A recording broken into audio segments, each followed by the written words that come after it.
Good evening, everybody, and welcome to a brand new edition of Spaced Out Radio tonight. My name is Dave Scott. We really do appreciate you taking the time to join us as we are one day away from the weekend.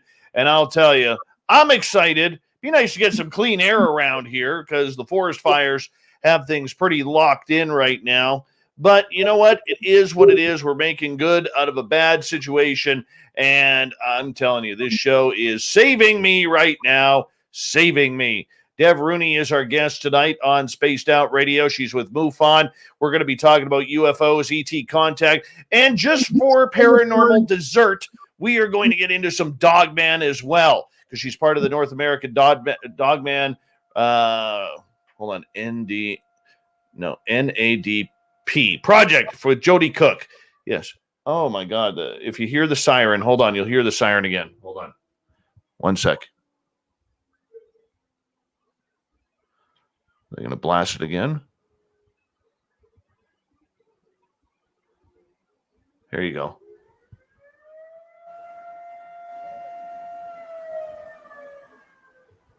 I don't know if you heard the siren or not, but they're calling out the fire department. So they've already been called out once today. Our good guys and ladies there, they're doing a good job at keeping us safe.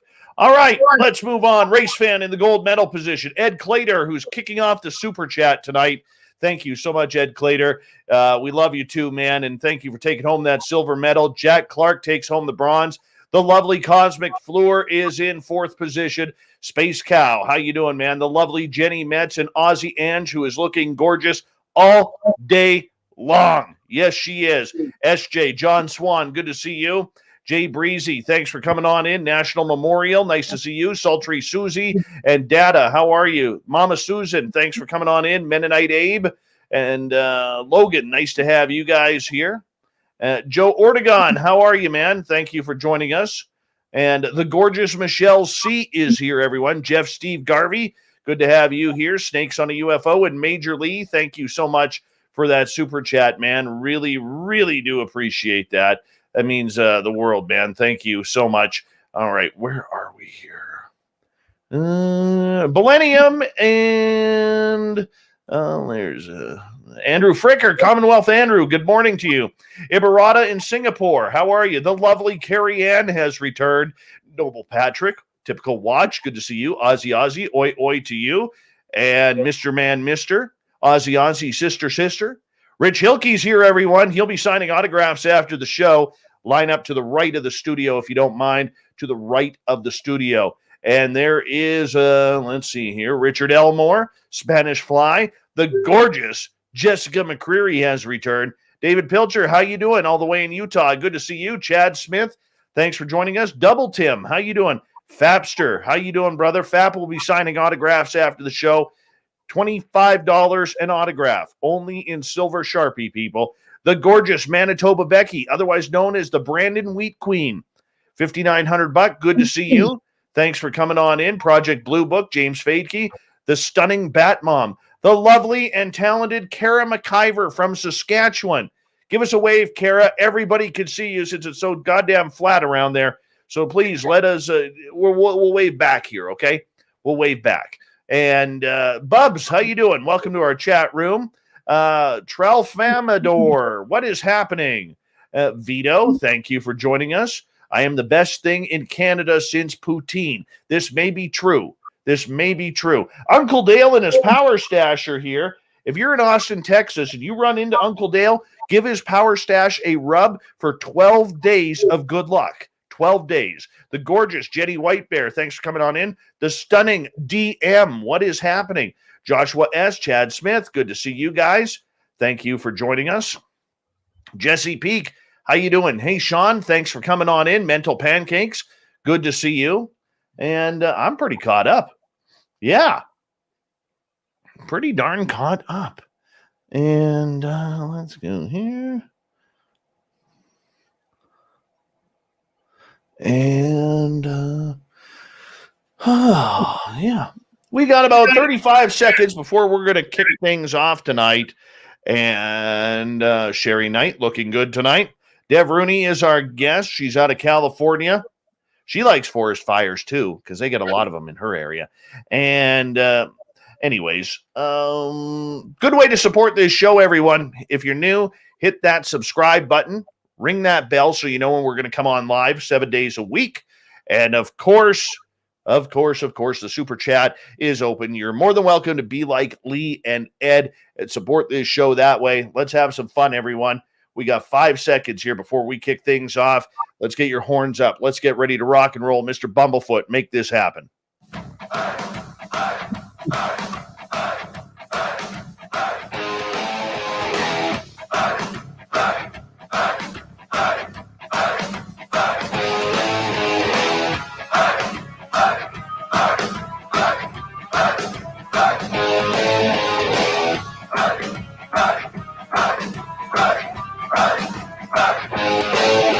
From the mountains of central British Columbia to you listening around the world, this, my friends, is Spaced Out Radio. I am your host, Dave Scott, sitting in the captain's chair of SOR headquarters.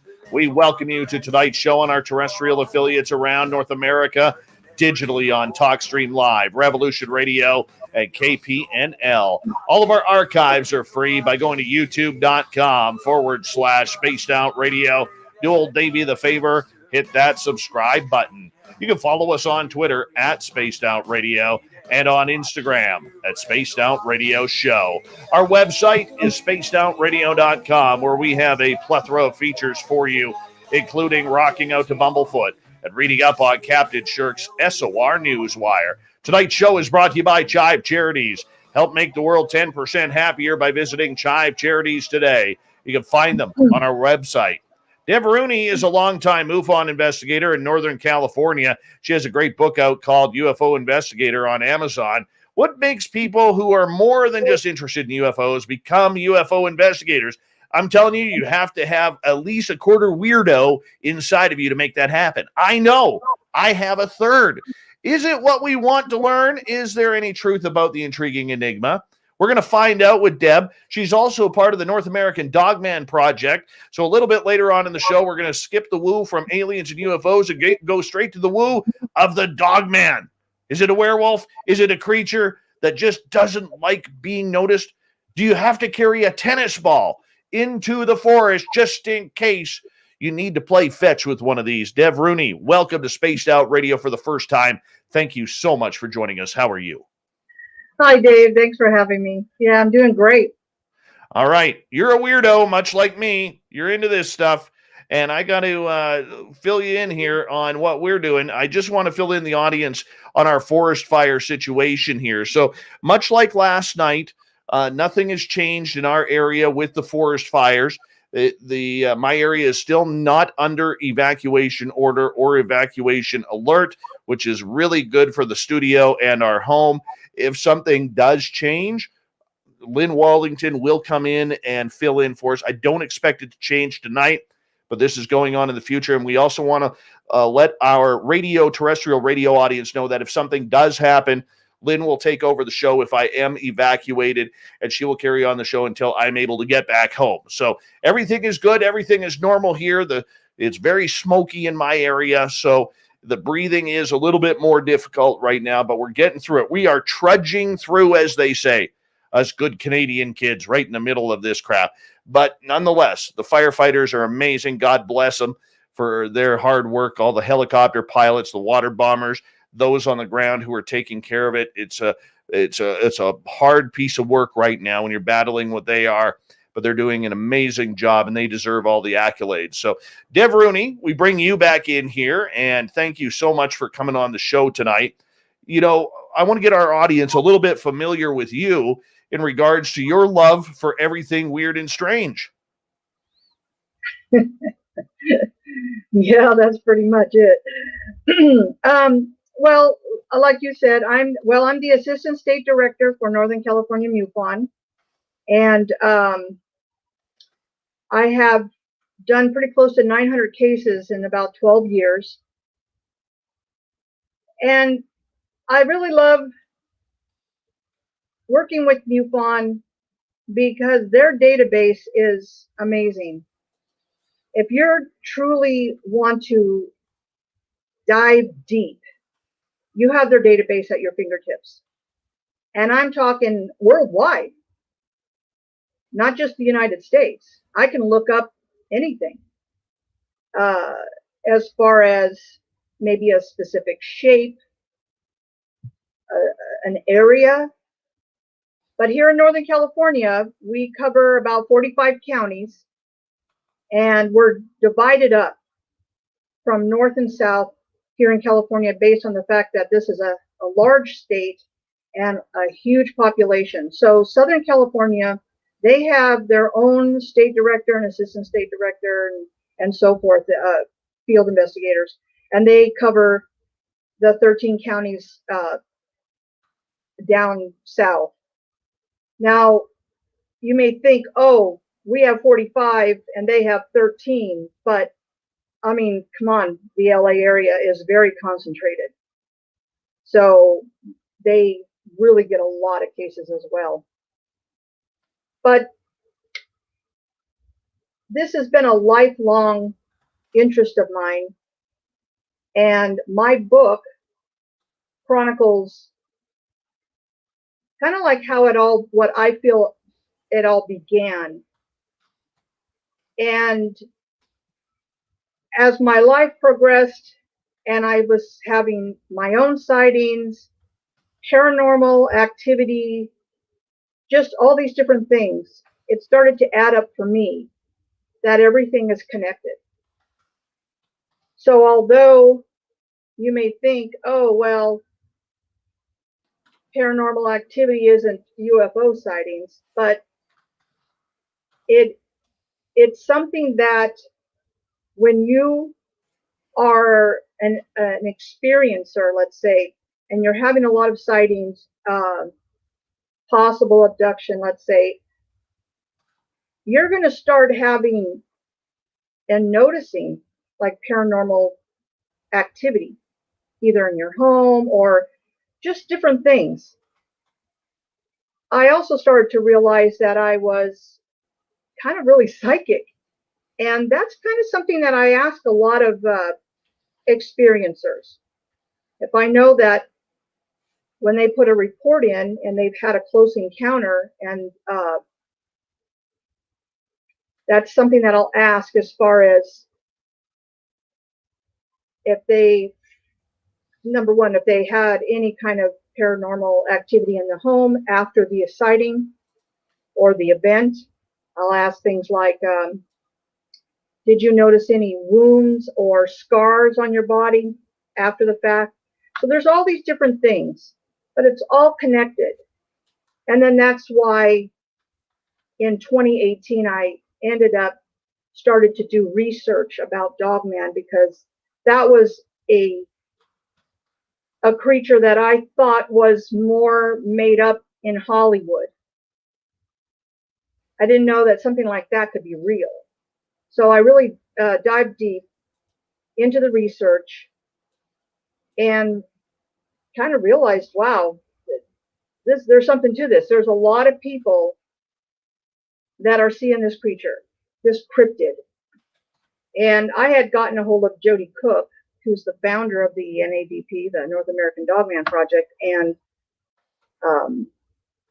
we started to talk, and he ended up making me the Region 1 director for the 11 western states of the United States here. And that includes Alaska and Hawaii. So if we do have a sighting and it falls within any of those 11 states, then I'll try to get some investigators out to interview any witnesses or write a report. And I don't have field investigators in every state that I oversee. This might be because maybe a lot of people don't realize that they can join this organization and be a field investigator. I don't know, but we do have a certain amount of people in a few states. And we do have some here in California.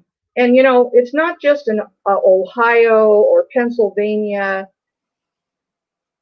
area that people see these things. There's a lot in Texas as well, but we do have a few here in California as well.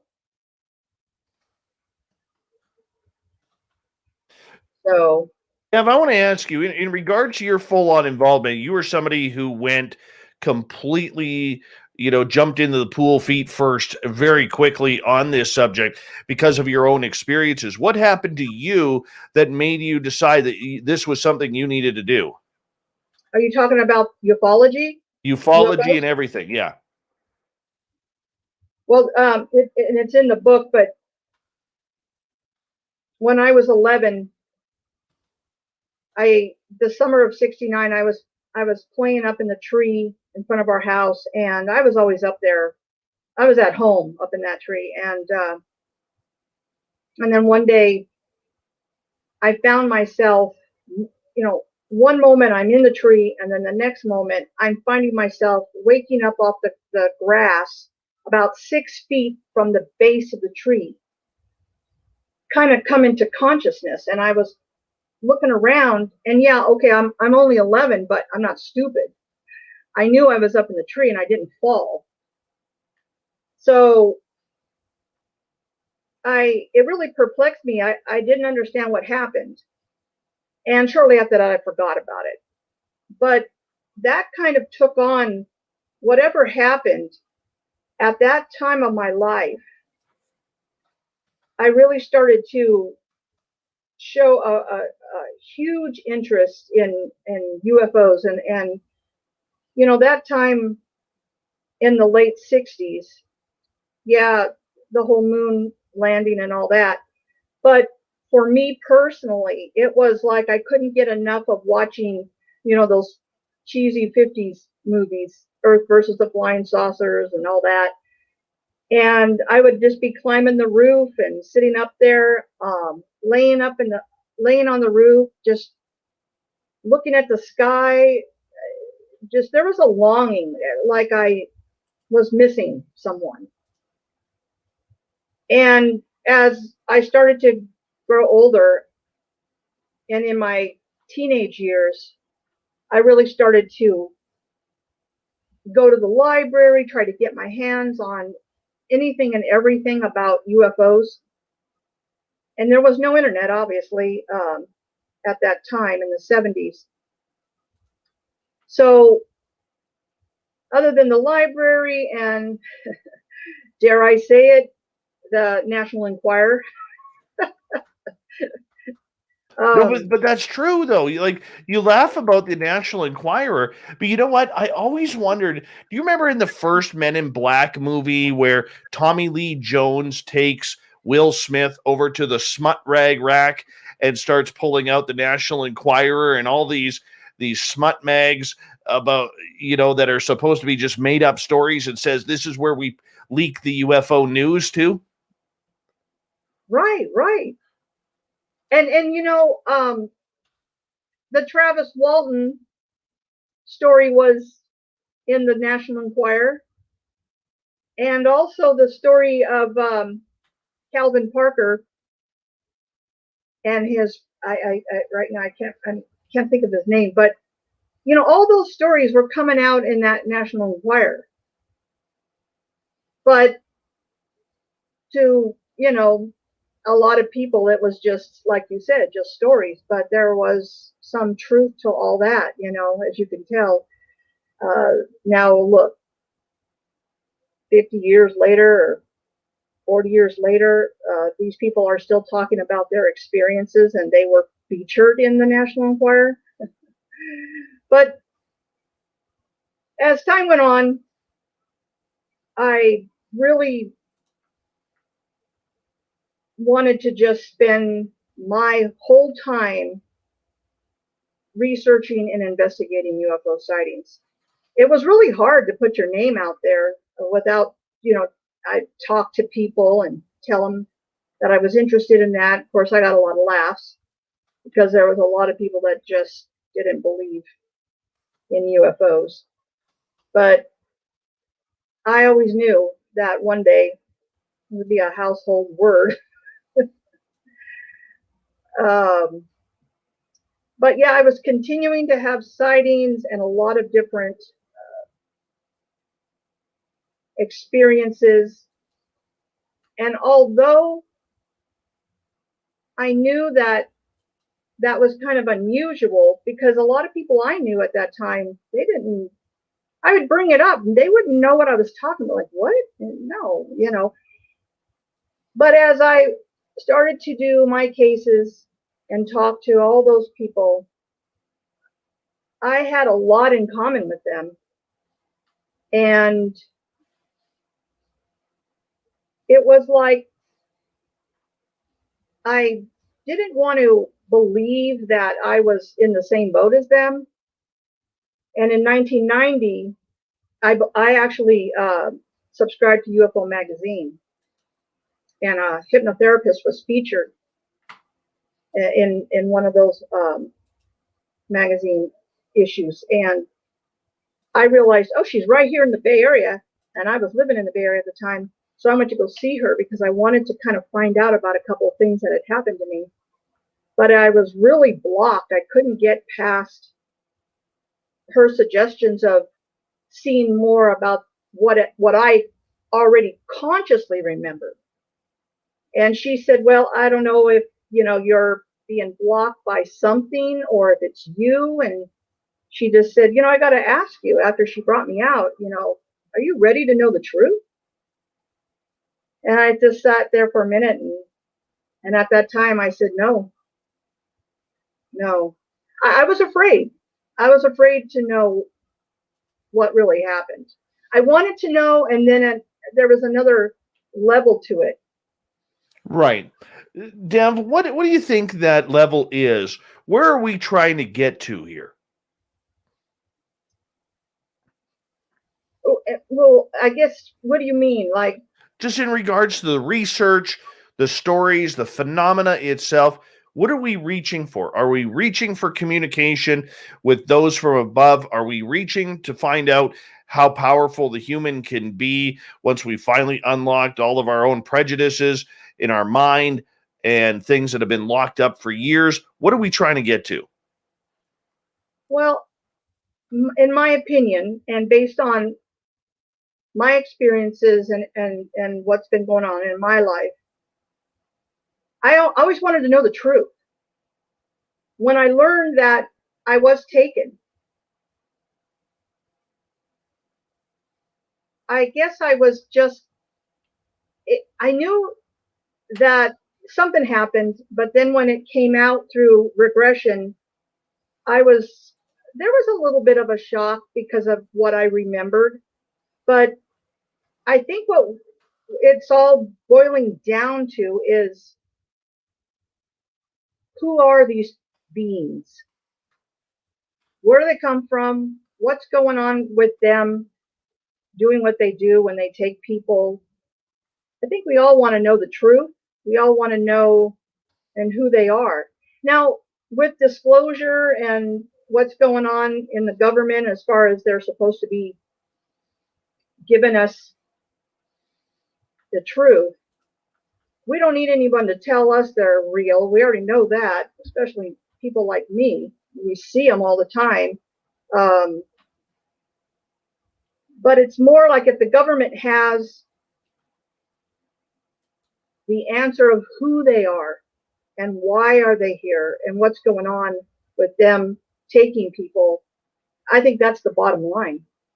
Now, when I joined MUFON, I wanted to be a part of an organization that I had access to all these witnesses, because early on in the 70s, I already knew that a lot of the answers are going to come from the experiencers, the abductees.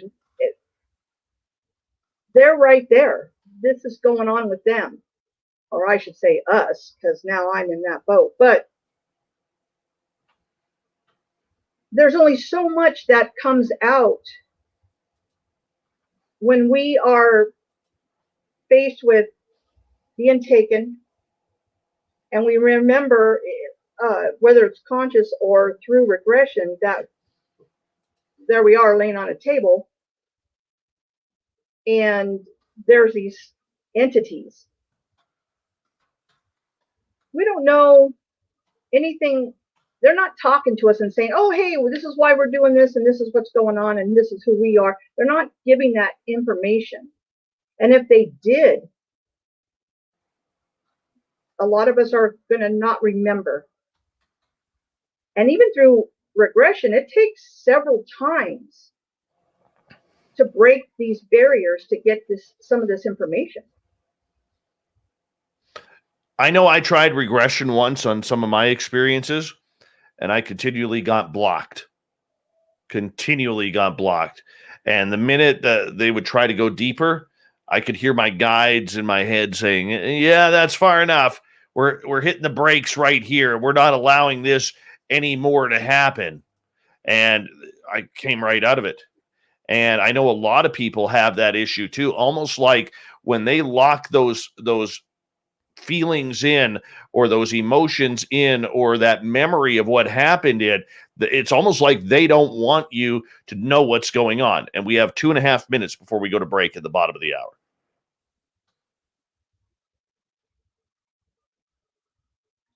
Yeah, I think that if the hypnotherapist is able to use certain phrases, I think that might help unlock things. And I think that's what happened with me. I think there was a certain phrase and way how she asked me things that I finally was able to break through a little bit. So for you, do you recommend people who have had experiences to go and receive regression therapy? Personally, that's an individual decision, because number one, you have to ask yourself, are you ready to know the truth? Are you ready to know what happened? Number two, do you have some kind of support system at home? Like, so if it's traumatic to you and now you leave the hypnotherapist office and you're alone with your thoughts, and then you start to kind of remember things because you're thinking about it, and your subconscious, you're remembering certain other things. You may want to have a loved one to be able to, that isn't going to laugh at you, to support you. I think that's important. So I think it's an individual decision. I always ask if someone's been if they say that they've been abducted, I don't tell people they've been abducted. No. If they tell me, look, I've been abducted, and I say, okay. And the end of the interview, I'll always say, well, if you would like a reference to a hypnotherapist in your area, I can get that for you. And then, of course, MUFON doesn't pay for that. That would be something that you would have to pay for out of your own pocket, because these people, this is their business. This is their livelihood. So I would give you the number or the contact information, and you would be able to talk to that therapist to see, that's between you two. So yeah, it's up to you. All right, and that's a good place for us to stop right there, Dev, as we are going to take a break here at the bottom of the hour from Northern California MUFON and the North American Dogman Project. Deb Rooney is here tonight on Spaced Out Radio. When we come back, we're going to get into ET experiences. What's it like to experience extraterrestrial contact? We'll be back with more on Spaced Out Radio right after this.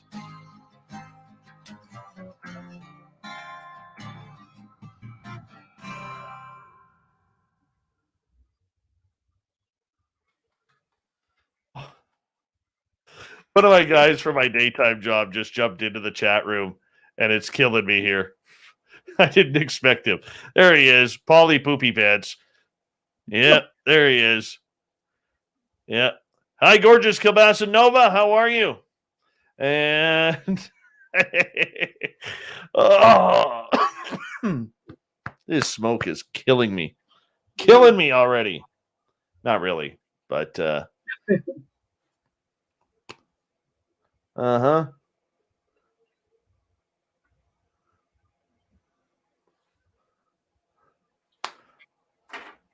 I'm surprised he even knows how to use YouTube, to be honest. Smoky Mountain Wanderer, how are you? Good to see you.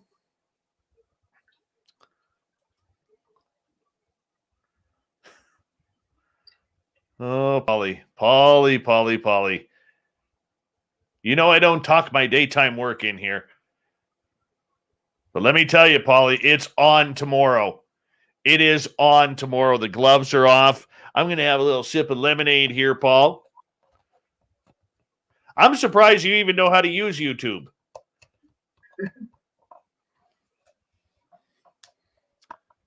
Trying to have a nice day off today, and Polly Poopy Pants phones me up and says, Davey, you better come into work. Abe, the closest Taco Bell to me is 2.5 hours away. Hi, Bizzler.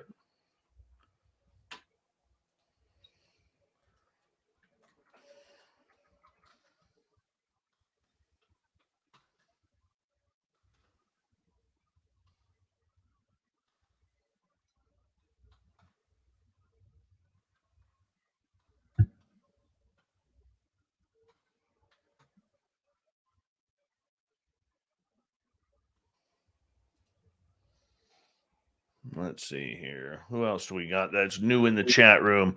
The gorgeous and talented Tristan Stevens has returned. Let's see here. Oh, Jeremy Jones, trust me, between Polly Poopy Pants and myself, that happens every day.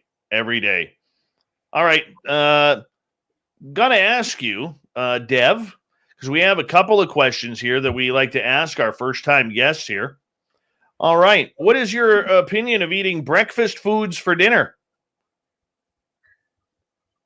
I love it. You're from California. Obviously, you do. You guys do everything different down there.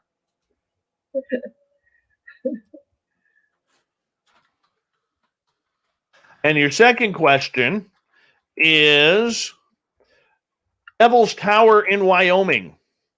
Are you on Team Stump or are you on Team Rock? Stump. Yes. 1 for 2. 1 for 2. We could keep this interview going. If you went 0 for 2, we'd have to hang up on you, just so you know. A lot of people happy about the Team Stump thing. Hi, D. Swagger. How are you? All right.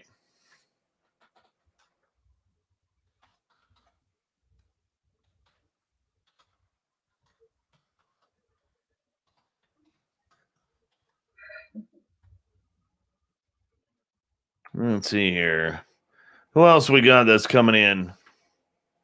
Oh, let's see here. Of course you do, Kat. You live in Ontario. Of course you love breakfast for dinner. You guys are a bunch of sickos over there, too. Oh, come on. You don't like pancakes at night? No. No, there's a reason, Deb, that they're called breakfast foods.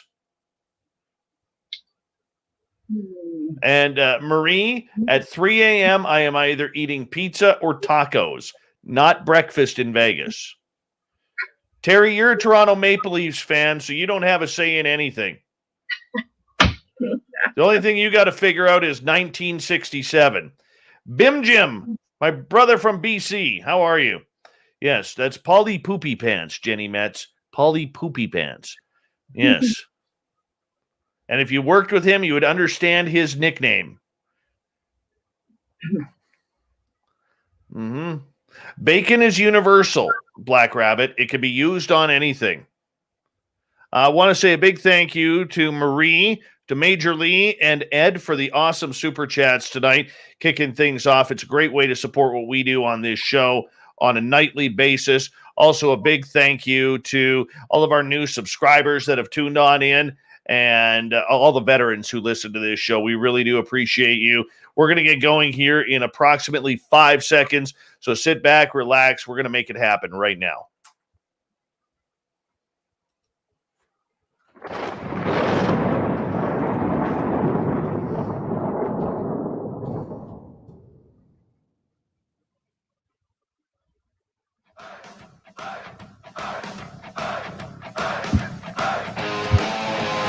Second half hour of Spaced Out Radio tonight. My name is Dave Scott. Thank you so much for joining us. Really do appreciate earning your listening ears.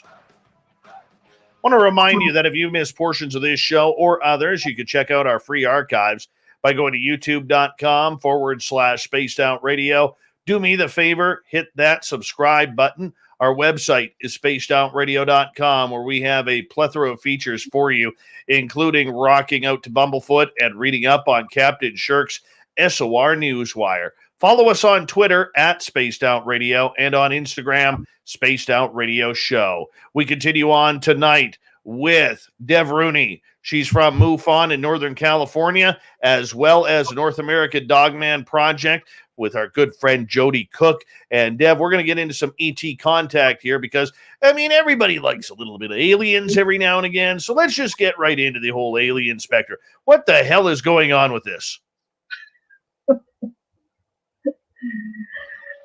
Well,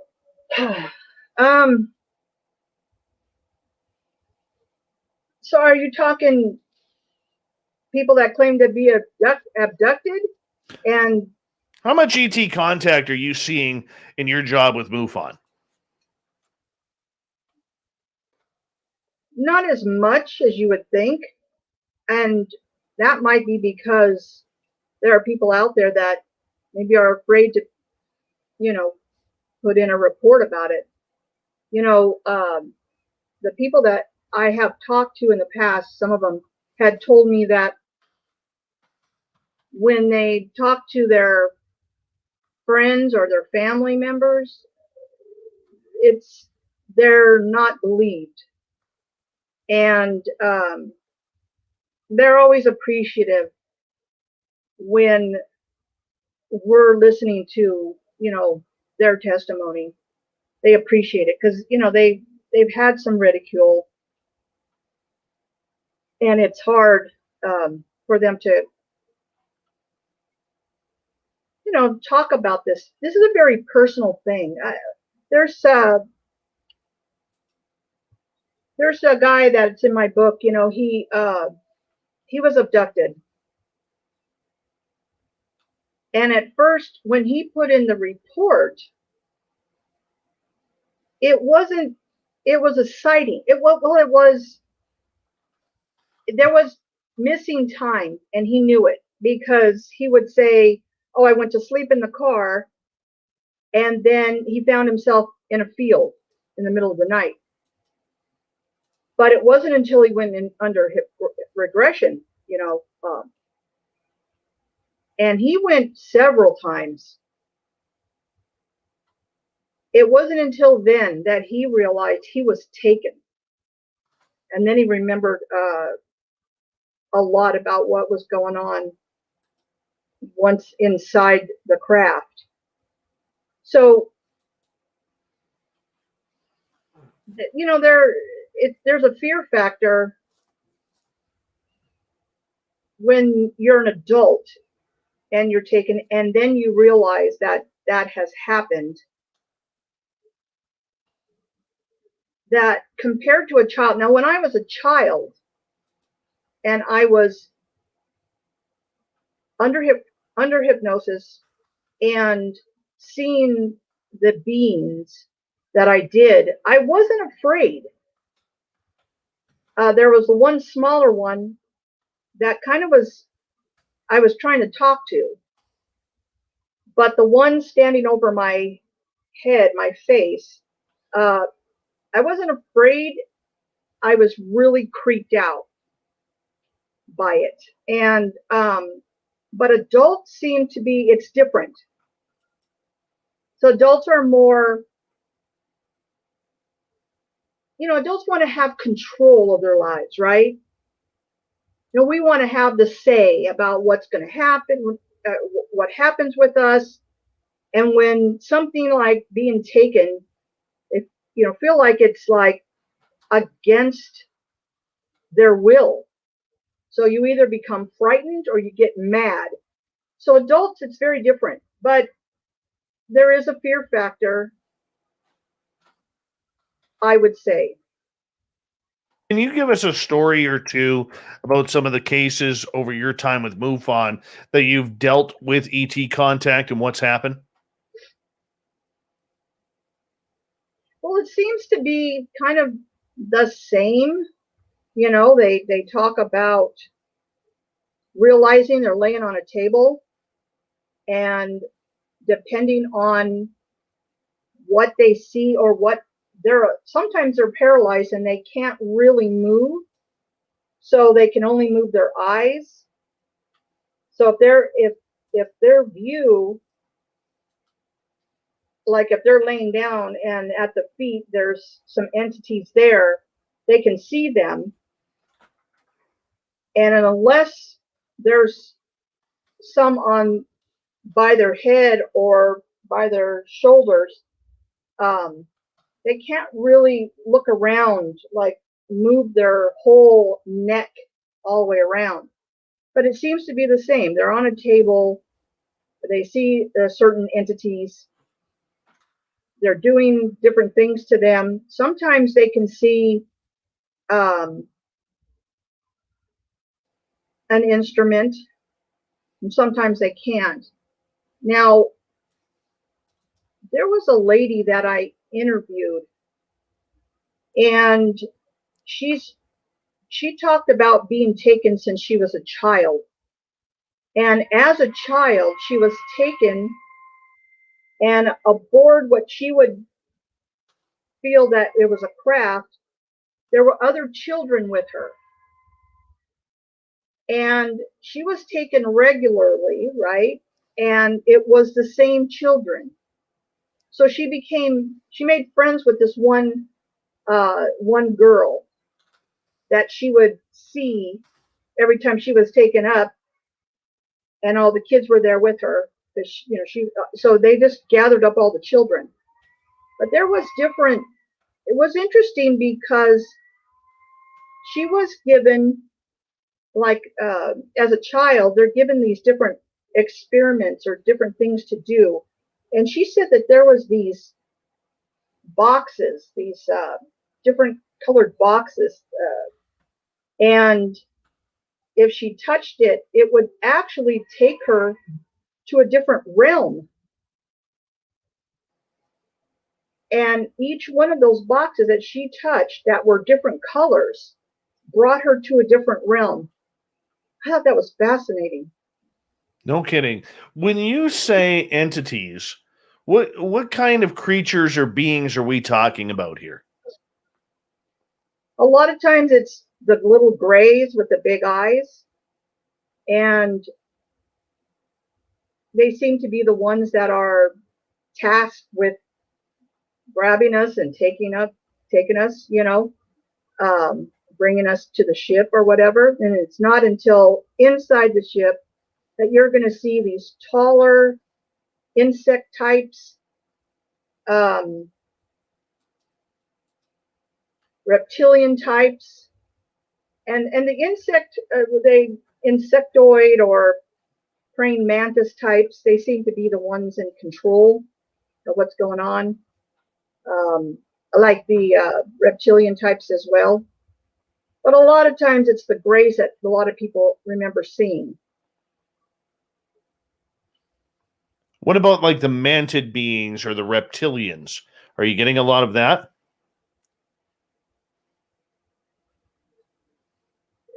No, I personally, no. The cases where these experiencers share. Now, a lot of times they're not remembering consciously. So, unless they go under hypnosis and share that with me, see, that's just the thing. If they contact the hypnotherapist, they're not going to, this is a contract between the therapist and them. And the hypnotherapist that person can't sit there and talk about what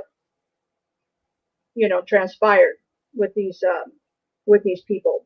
So if I had a witness and I suggested, well, I do know of hypnotherapists if you wanted to pursue that route. If you do go, I always ask them, well, if you do go and you find out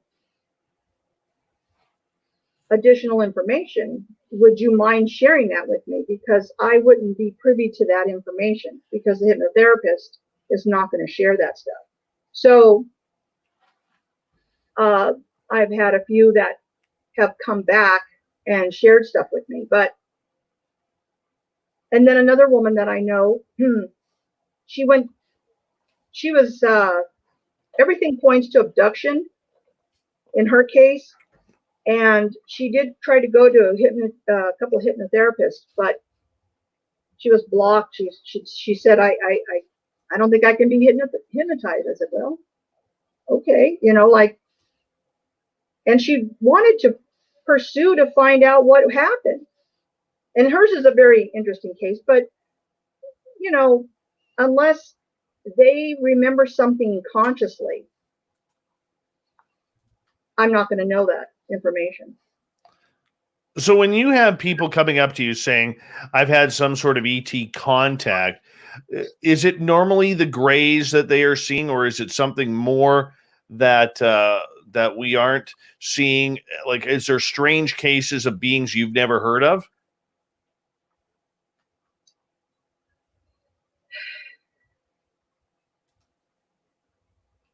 Well, in my case, when I was regressed, I saw a small being at my feet when I was laying on the table. And I felt its face was kind of scrunchy and now remember, this is my 11-year-old mind remembering what I'm looking at. And so I was trying to describe it. And it wasn't until later that I was doing some research on the internet on certain UFO cases that were not part of MUFON. Somebody did a drawing of the entity they saw on a UFO, and it blew me away, because I was like, oh, that's exactly what I saw. I saw that being, and I was just like floored, because I haven't seen that before anywhere other than what I remembered. And then later down the road, this lady did a drawing, and I was like, oh my God, that's it. So other than grays, and the grays can be small or taller, like the tall whites. You got the reptilians, you got the insectoids, the like they call them mantis beings. But yeah, that's creepy to me.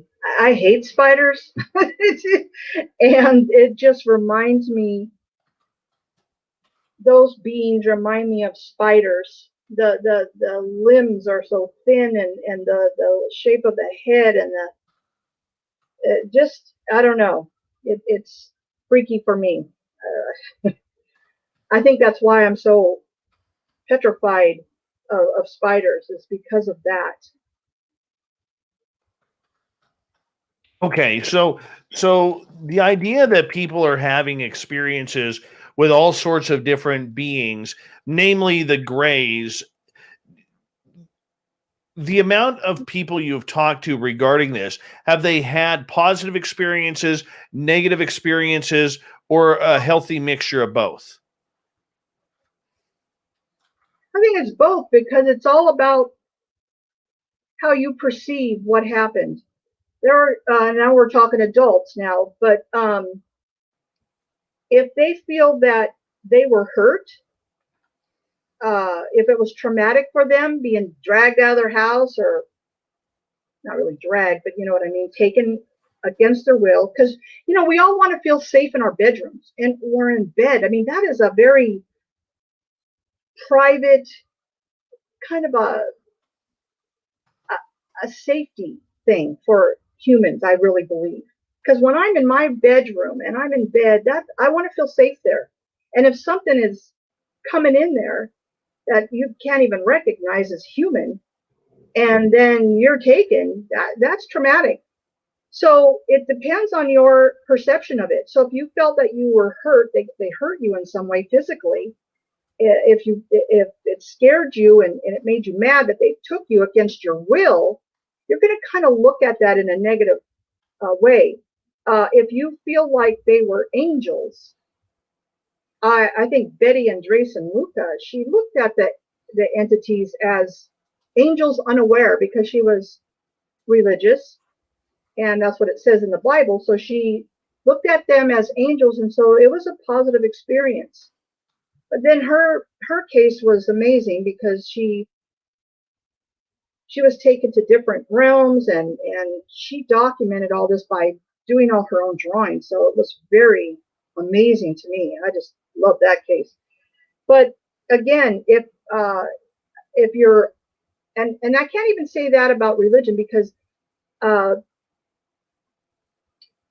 would say about 2 years ago, I was reading a UFO book at work. I was in the break room, taking a break, and I was reading, having a snack, and I was reading a book, and a guy that I knew was sitting on the next table, and he goes, "Hey, Deb." And I look up and I go, "Yeah." And he goes, "What's that book about?" And I said, "Well, about UFOs." And he goes, "Well, you know, those are demons, don't you?" And I just looked at him and kind of smiled because I didn't say anything. All I knew that he looked at it in a religious way and didn't believe that that kind of thing is real, so they must be demons. And I didn't answer him. And then went back to reading. But that was his opinion. So everybody has their own perceptions and beliefs, and I respect it all because who am I to say? So when you're filing a report on these incidents that people have ET contact, what are you looking for to make sure that you're getting the truth of the story? What I do when it comes to close encounters, which is 500 feet or less to the witness if they saw a craft, I'm looking at a chronological timeline. So if, let's say, we'll go back to the abduction scenario. I said, "Well, what happened? What were you doing prior to all this going on?" And they said, "Well, I just got ready for bed and, slipped under the covers." And then I'll go, "Okay, and then what happened?" So I'm trying to get a blow-by-blow description of everything they can consciously remember in that chronological timeline. And there's a case in my book that there was a sighting that this guy had in Oregon, and when I went through this chronological thing with him, there was missing time. And when I started to ask about the time, like, "What time did you get out there, out in the front with your neighbor?" And it was nighttime. And it was about 9:30. "And how long were you out there before you saw anything? What were you doing out there?" And so it was like boom, boom, boom. And then it was like, wait a minute. Then he started to realize my neighbor just went in the house for no reason, like, wait a minute, we just saw this thing. And, he just went in. And then we were going through this chronological thing. And he said, "Well, let me get back to you and ask my wife what time I came in." And it was basically really late because she had went to bed around 11:30 and he wasn't in the house. And he was only out there for about 40 minutes tops, yet 2 hours, 2 hours plus. He said, "Well, wait a minute. wait a minute, that doesn't make any sense. And I didn't have to say a word because he himself started to realize it was a lot later. And where the hell was he? He was like, that doesn't make any sense. So. Do you get a lot of cases that have missing time? A lot. We get a lot of lights in the sky.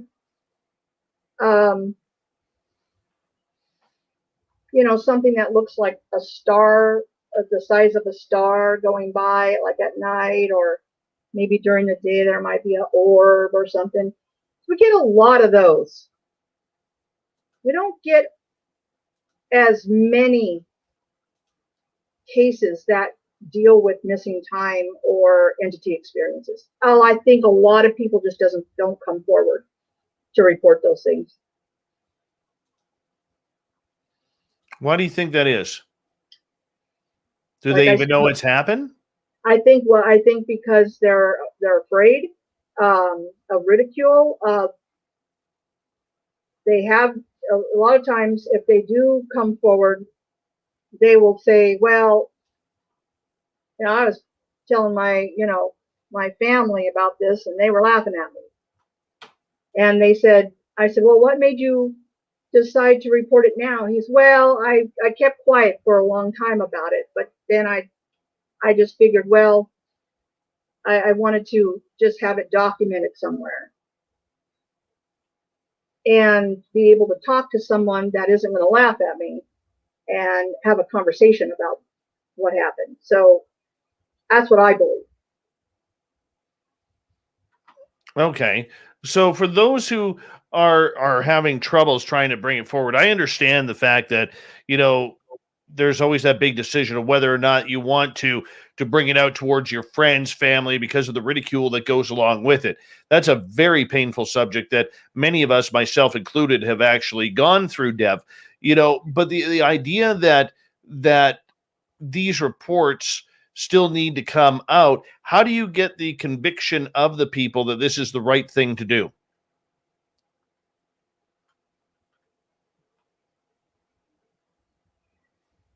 I don't know if it's the right thing to do. I think this is very personal. What happens to people that is of the unknown, especially for people who never had an interest in UFOs, let's say, or if they did have an interest, now they feel like, oh no, I think this has to do with, me being taken or something. To come to terms with that, that's a big deal. That's a very big deal. And it was with me. And so I'm not here to make everybody who's ever had an experience, put a report in. I do get people that will email me privately, or I know someone that knew someone that just had an experience or something and said, hey, look, a friend of mine wants to talk to you. I'll encourage them to put a report in. They don't have to, but I'll encourage them. And I will certainly talk with them. And I have. Right. Countless times I've talked to people who have not put a report in. Deb, I'm going to get you to hold on right there because we are going to go to break here at the bottom of the hour. Deb Rooney is our guest tonight from MUFON and the North American Dogman Project. We'll be back with more ET talk, missing time, UFOs, when we come back on Spaced Out Radio for hour number 2.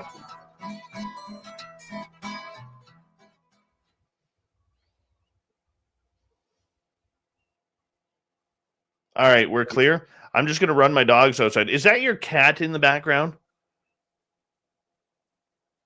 Are you talking to me? Yeah. Do you have a cat? No. What do you hear? We keep hearing this almost like cat crying in the background. Like I've noticed it. The audience. Do you have a dog? No, I don't have any pets right now. So weird. Maybe it's happening. Maybe it's happening on my end. I don't know. When you say to go to break, I'm munching on a grape. No, it's definitely not a grape. But I'll be right back, okay? I'm going to go Okay. check out. Maybe it's my end. Hold on.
All right, I am back, and I'll go like this and like this.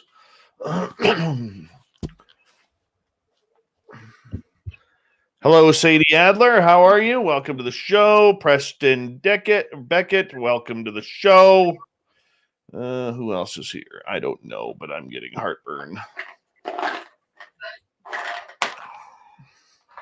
Always have Tums with me.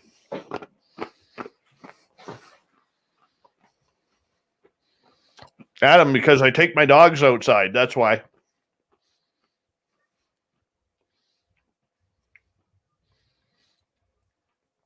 Mm-hmm. Fabster, I heard from Vinny earlier today on MeWe. He messaged me, just doing some personal stuff right now, and that's why he hasn't been around. Hello, beautiful Alicia. Welcome to the show. We got about 40 seconds.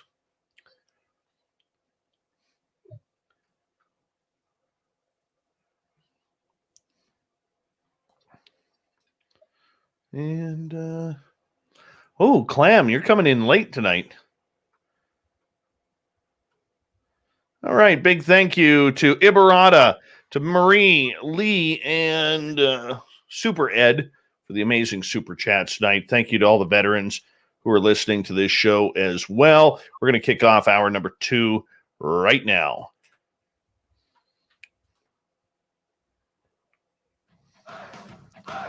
You're listening to Spaced Out Radio with Dave Scott. Follow Dave on Twitter at Spaced Out Radio and on Facebook, Spaced Out Radio Show. Hour number 2 of Spaced Out Radio is now underway. My name is Dave Scott. Thank you so much for taking the time to join us. I really do appreciate earning your listening ears wherever you are on this beautiful planet we call Earth. Want to say hello to everyone listening in on our terrestrial affiliates around North America and digitally on TalkStream Live, Revolution Radio, and KPNL. All of our archives are free by going to youtube.com/Spaced Out Radio. Just do old Davey the favor, hit that subscribe button. The Desert Clam has set the password for tonight in the SOR Space Travelers Club. Degladition. Degletition is your password. Use it wisely, space travelers, as the Clam sets the password each and every night right here on Spaced Out Radio. Our website is spacedoutradio.com, where we have a plethora of features for you, including rocking out to Bumblefoot and reading up on Captain Shirk's SOR Newswire. Follow us on Twitter at Spaced Out Radio and on Instagram, Spaced Out Radio Show. We continue on tonight with author, researcher, MUFON investigator, and investigator for the North American Dogman Project. We have Deb Rooney with us tonight. And right before the break, we were talking about missing time and extraterrestrials. And now let's get into some UFOs. Deb, what kind of UFOs are people seeing in Northern California? Well, a majority are orbs, and here's the thing: there's triangular-shaped objects that are seen quite often. But I'm really fascinated with different shaped craft, and in my book, chapters 3 through 6. I break them down into like rectangular shape, triangular shape, disc shape, excuse me. And I have a chapter that kind of has all different kinds of different things. Let me just take a drink. What I find fascinating is a few cases that have come in that are kind of like portals. Gosh, my throat is dry. But I did put, I think, one case in there in the book that a guy saw an opening in the sky. This is daylight. This is daytime. And in the hole, there was this different colors, and it was kind of shimmering. He didn't know what it was, but he was also young at the time. But there was different things coming in and flying in and out of this thing. I would love to be able to see that. A portal opening up. There was another case that I did up in El Dorado where some people were in the park and they noticed again an opening. It wasn't an opening where they could see something like the other guy did with colors, and it was shimmering, but this was like craft coming out of a certain area. They couldn't see anything. It was just coming out of the sky. This is during the day. And then flying around and then flying back in. So just because they couldn't see it visually, that's still a portal. Still, it was still an opening somewhere in that sky where they were coming in and out. I find that stuff fascinating. I wish I'd get more of those. And I'd love to see that myself. But yeah, a lot of triangular shape, and a few cylindrical, like cigar shape. But yeah, I really am fascinated by all the different shapes. So that's why I wanted to really put a lot of different cases in there and make chapters that had those different shapes and put those kind of cases in there. These different shapes of craft that you were seeing, whether they're rectangles, triangles, pyramids, orbs, cigar shaped, the classic discs, whatever they may be, do we know, or do people whom you've talked to who've had ET experiences know who or which species may be flying certain craft? Nobody's ever told me that. Again,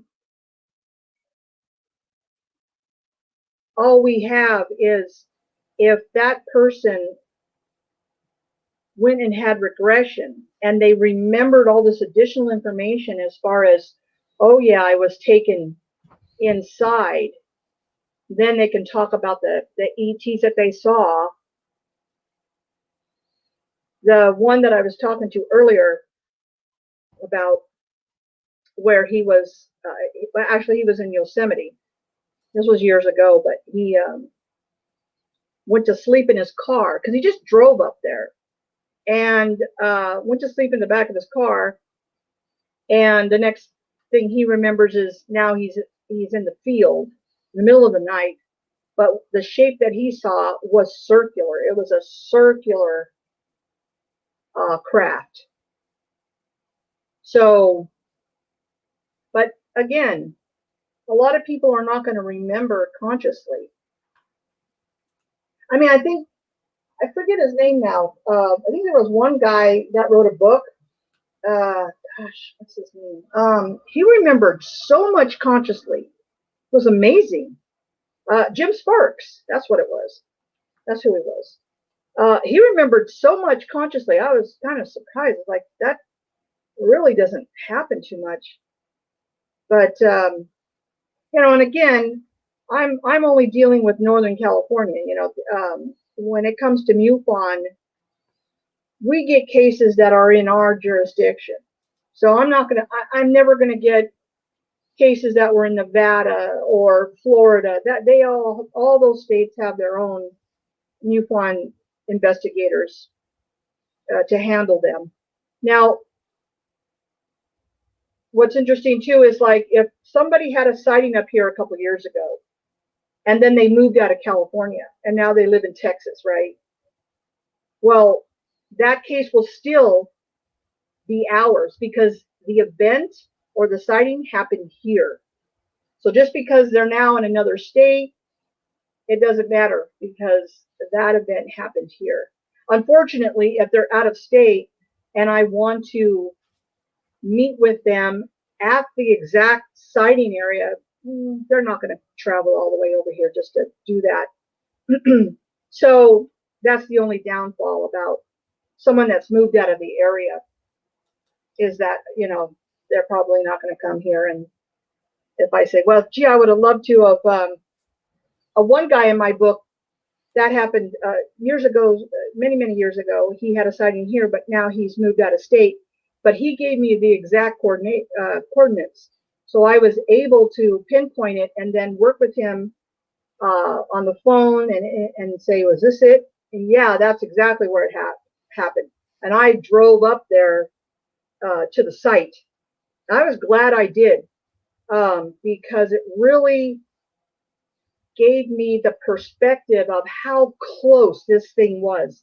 This was a huge, massive craft. And when he talked about, oh, it was right over the hill. And when I parked my car where he was and stood there, looked at that hill, I said, my God, it's right there. This thing was, I was just blown away by how close this was. So anyway.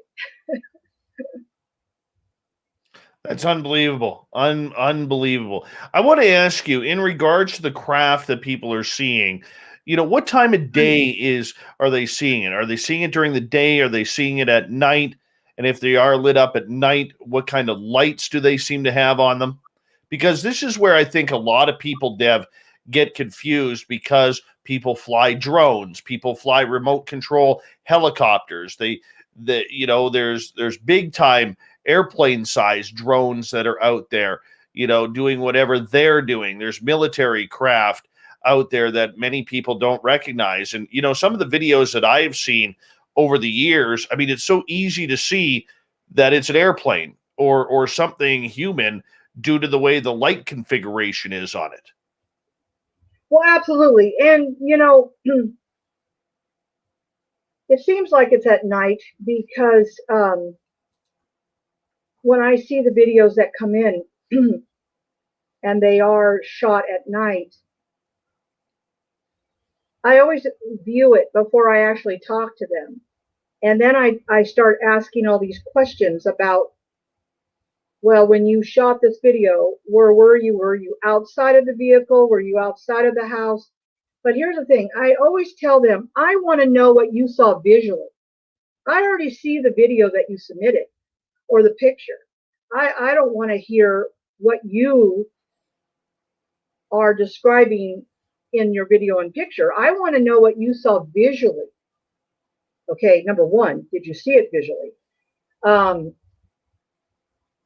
Number two, it's important that they have to understand, because and a lot of people do, and that's what's kind of nice, is they realize what they saw visually doesn't really show up on the video and the photographs as what they saw visually. And I tell them, well, that's because your eyes can pick up more ambient light than these videos. Because a lot of times I'll say, well, it looks like it's a white light. Well, it was not white. It was orangish. And they're disappointed that it didn't really come out as well as they saw it with their eyes. The colors were a little off. So that's why I really want to know what you saw visually. So yeah, there's a lot of nighttime stuff. And, here's the thing. If this was taken, if they took a video or a picture and it was really far off, I don't know what it is, and I tell them it's too hard to tell what you videotaped or took a picture of.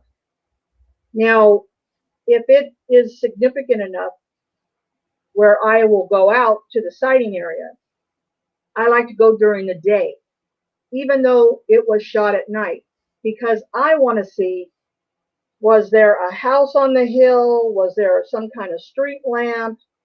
Maybe somebody's lights were on in their home and that's what they took a picture of, or a video, and maybe they're moving.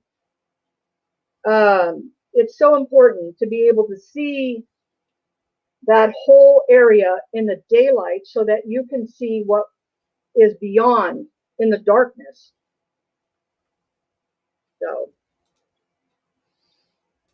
So the idea that these craft are out there. So for every 10 reports, how many of them do you feel are legitimate UFOs? Okay, that's a really good question, because I want to make it clear. When we get a case to work on, okay, and they check off all the boxes and give us a narrative of what happened, and all the boxes that they check have to do with the shape, the time, the elevation, of course the date, the distance, the color, of the lights, of the craft. There's so much that they're giving us. And then I'll look it all over, and then I'll start writing questions that I want to ask. The additional stuff that, as I read their narrative, maybe they said something that I may take as something else. So I want to clarify what they mean by, oh, it spun this way or whatever. And I'll say, well, can you explain to me what that means to you? Because I'm taking it as this. Oh, okay. Well, so when I get all that information, it's important to look at the overall and then get that additional information. My mind is going a million miles an hour right now because I obviously have so much to say about it. But what was the exact question again about?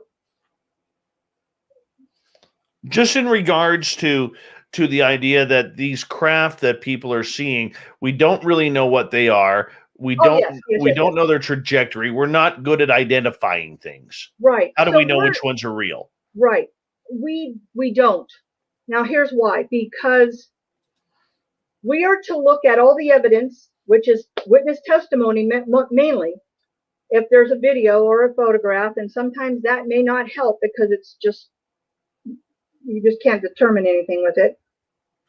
But we're just trying to find out, is it an airplane? Because an airplane, you can hear. Okay, you can hear an airplane, right? You can hear a helicopter. So we're trying to find out, is it something conventional? Is it an airplane? Is it a helicopter? Is it a drone? Because of maybe light, you can even hear it if it's close. One of those personal ones that people fly around. Is it a planet? Because it was super bright and it was just sitting there. Well, how long did you watch it for? 2 hours. 2 hours. But then it started to go down. Well, after 2 hours, if you're looking at the planet Venus and it's setting, yeah. So, those are the clues. So I'm trying to decide and conclude the case as what it's not. When I exhausted all of that, I can't, it's not a planet. It's not an airplane. It's not none of it. Then it's like I'm left with an unknown. So if they say to me, I want to know what it is. Well, I'll say, well, it's an unknown because it's not any of these other things that I'm looking at to try to identify it. Because that's what we're trying to do. We're trying to identify it conventionally. If we can't, it becomes an unknown. Is it a UFO? It's an unknown. What is it? I don't know. I mean, I can't say, if this object was man-made or not. I don't know. Now, if you can really look at this craft, if you saw a craft and it didn't have wings or any of the markers that a conventional craft would have, well, it's an unknown. We don't know what it is. I cannot tell them what it is. You see, a UFO is what? An unidentified flying object. Well, everybody likes to use UAP nowadays. Okay. I still hate that term, by the way. Thank you. When you're looking at an unknown aerial phenomenon, I would put that as something like a portal in the sky. That's a phenomenon, okay? But when you're talking about a flying object, an object that's like a craft that doesn't identify as anything conventional, well, then there you go. Well, let's see where it goes with that. I want to ask you, in regards to ET contact, are you having any reports of aliens being seen on the ground, say walking in someone's house or in someone's backyard or in the forests of California?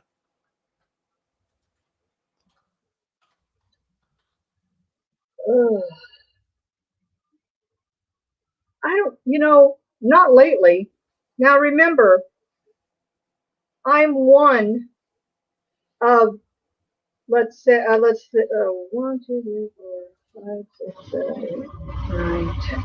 There are 10 of us here in Northern California, MUFON. Okay.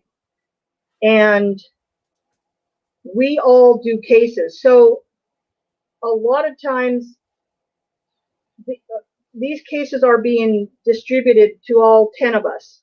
So I'm not working all of them.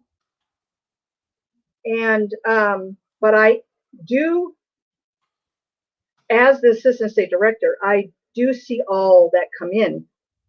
I try to read the narrative of every single one. It starts to blend because I'm working my own cases, and I've got 16 open cases myself right now. So, you know, dates and places and, you know, everything, this starts to get jumbled. And every night I try to work on cases of my own to close them out. So I'm looking at a lot of information. That makes sense. Question for you coming from Swift Shot on Twitch. Do you believe aliens are ghosts? I think some people might consider seeing a ghost over an alien. And it depends on their beliefs. And they may call them a ghost if they see something, because you know these entities are white, and they may be mistaken for ghosts, or vice versa, maybe. Who knows? Here's the thing: when it comes to ghosts, okay, I've had my own experiences with spirits. Okay, I don't call them ghosts. I always think about Casper the Friendly Ghost when I hear that word. So it's more spirits to me, and they take on a human form. So to me, I don't see how a spirit would be an alien, but there are many, many aliens being reported as human. They look human. So I still say that there's a difference. I really do. There are some people that actually have seen like a hybrid, okay, but I don't think they've ever said they were a ghost. I think they knew they were an alien hybrid. So I just want to clarify that. And again, I want to let everyone know, when I'm talking about these kind of things and I'm giving you my opinions, that's exactly what they are. I don't think there isn't any one person in the UFO community that can say that they're an expert. I think we all are trying to gather research and data and try to figure out what this phenomenon encompasses. And I'm giving you as a MUFON field investigator, you know, we have a manual and we're taught certain things, but I'm also talking from my own personal experiences. And that's why I wrote a book that not only includes my life and how I found out I was an experiencer, but Right. and how all this was wrapped up together, but it's a lot about investigations. So this is just my opinion. Deb, I'm going to get you to hold on right there because we are going to go to break here at the bottom of the hour. Deb Rooney is our guest tonight on Spaced Out Radio. She is part of BUMBLEFOOT in Northern California and part of the North American Dogman Project. We'll be back with more Spaced Out Radio right after this.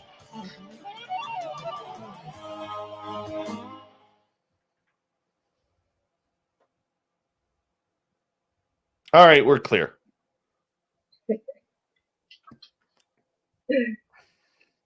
Hello, gorgeous Simply Cocoa. Please let us know what you are sipping on tonight for your beverage of choice. Jazz Ramblings, good to see you.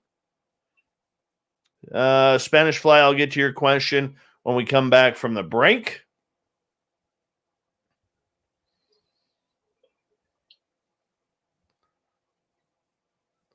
Ibarata is asking if there is a MUFON chapter in Singapore where he lives. Interesting. I don't know. I don't think every country has a MUFON group or chapter or whatever, but he can go on MUFON.com and find out. They should have information.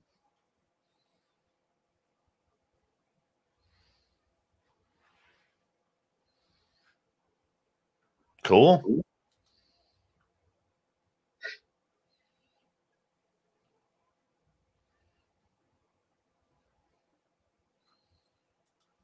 You ever find out about what that cat noise was? No. Huh. No.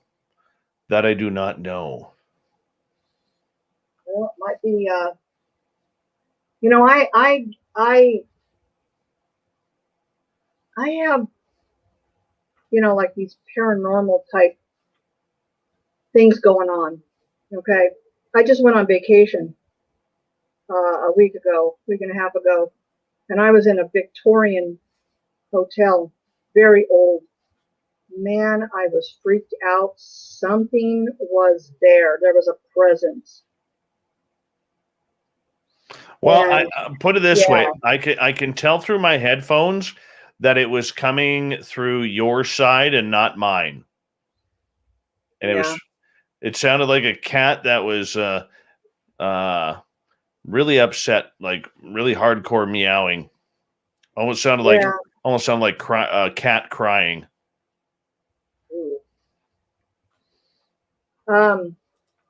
That's really interesting. Yeah, I don't have any pets. I'm here in my office. There's only one other person in this house, and they're asleep. And there's no pets, and there's no nothing. So I find that interesting. Nicholas, what is the attention to hair? Is there an inside subject joke I'm not aware of? Seems to be very serious interest about it.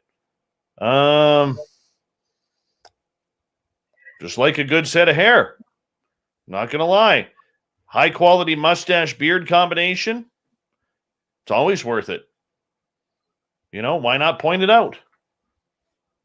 That's what I'm looking at.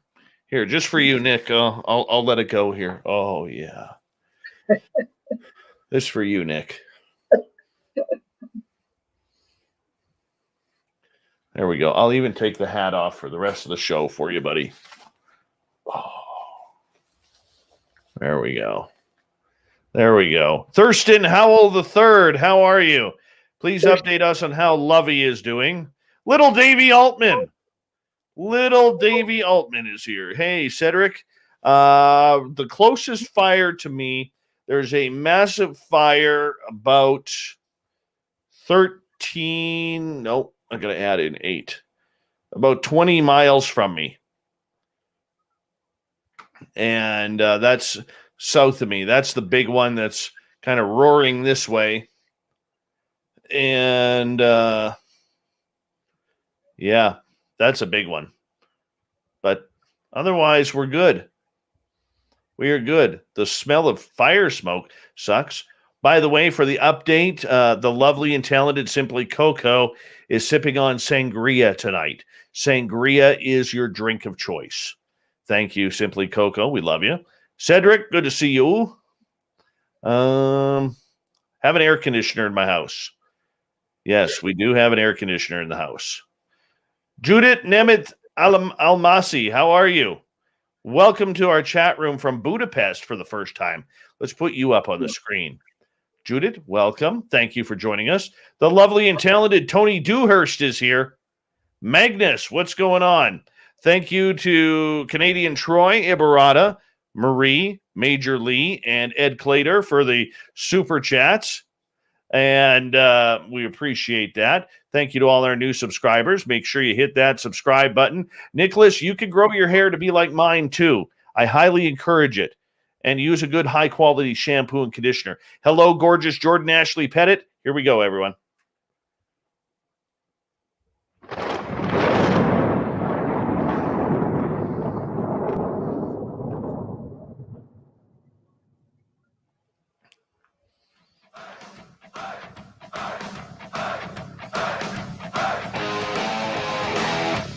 We passed the halfway point of Spaced Out Radio tonight. My name is Dave Scott. Thank you so much for taking the time to join us. We really do appreciate earning your listening ears wherever you are on this beautiful planet we call Earth. Even those Toronto Maple Leaf fans who continue to tune us in, yes, we like you too. All right, moving on, we can tell you that all of our archives are free by going to youtube.com/Spaced Out Radio. Just do me the favor, hit that subscribe button. Our website is spacedoutradio.com, where we have a plethora of features for you, including rocking out to Bumblefoot and reading up on Captain Shirk's SOR Newswire. Follow us on Twitter at Spaced Out Radio and on Instagram at Spaced Out Radio Show. We continue on tonight from MUFON, North California. We have Deb Rooney. She is also a member of the North American Dogman Project.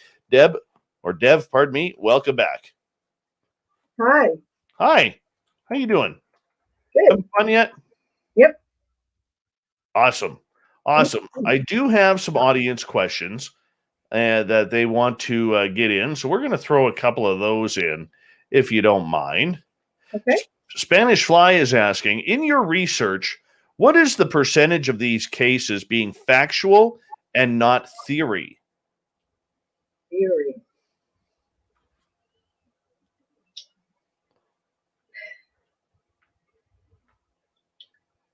I don't know about percentage because I don't really track that. I have the ability to go into the database and kind of do a query of how many IFO cases that we've done and closed out. And I'm talking about Northern California. You could do a search by state to do that, but as far as the theory, you got to remember these are people who see something and they're looking at it and they're trying to decide, well, what is that? And then they feel that it's anomalous, right? So then everybody thinks they need a video or a picture of everything.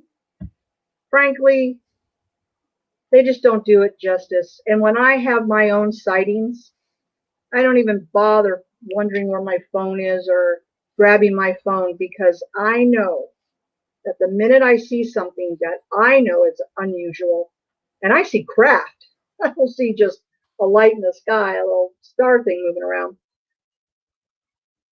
I don't take my eyes off of it because I don't know how long I'm going to see it for. So if you're talking theory, that is something that is not a word to use when it comes to someone that feels they saw something anomalous. Now they want to report it. So is it factual? It's factual to them. My job is to find out what it's not. So the percentage of cases that are IFOs there's a lot of them that we can identify based on what it is. Like I just closed out an IFO the other night, and someone sent me a photograph privately today, and it was a little blue orb, and I looked at it and automatically I knew what it was. It was lens flare, because the picture was taken during the day of the sun. Took the picture of the sun and it produced this artifact that is a little blue orb. If you ever watch a movie and the camera's panning and then the sun kind of glares, you will see that lens flare in movies. I see them all the time. I go, lens flare. So a lot of times people will think they've caught something because they've taken a picture of a bright light source, whether it's the moon, the sun, if there's a lamppost, It doesn't matter. It'll always produce those that little orb. And they think it's a UFO, but it's not. So that's an IFO, an identified flying object. Okay. And that's man-made. So the camera, well, the camera made it. You see what I'm saying? Very cool. Very cool. All right, let's get to another question here. B. Hoff is asking, do any ETs that you have heard of have goblin-like appearances, or did I see a darn demon? Goblin. What's a goblin? What does that look like? Do you know, Dave? Like a little troll?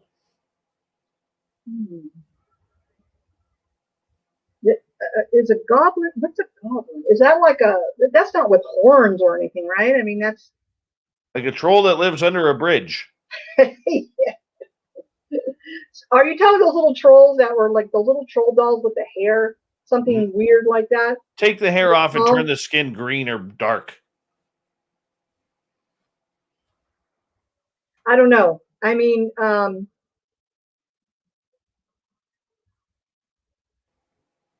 you know, when I ask someone to describe what they saw, as far as if they went under hypnosis and remembered it that way, or if they remembered it consciously, you know, again, it's a lot of times it's these little white,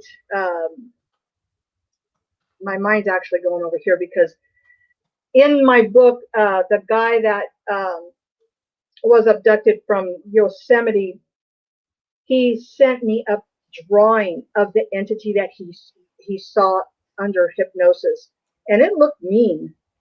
And sometimes they'll have these wrinkles that make them look old, you know, and kind of mean or something. So it's kind of weird. And there's another entity picture in my book that another guy, the one with the big massive UFO that was by the hill,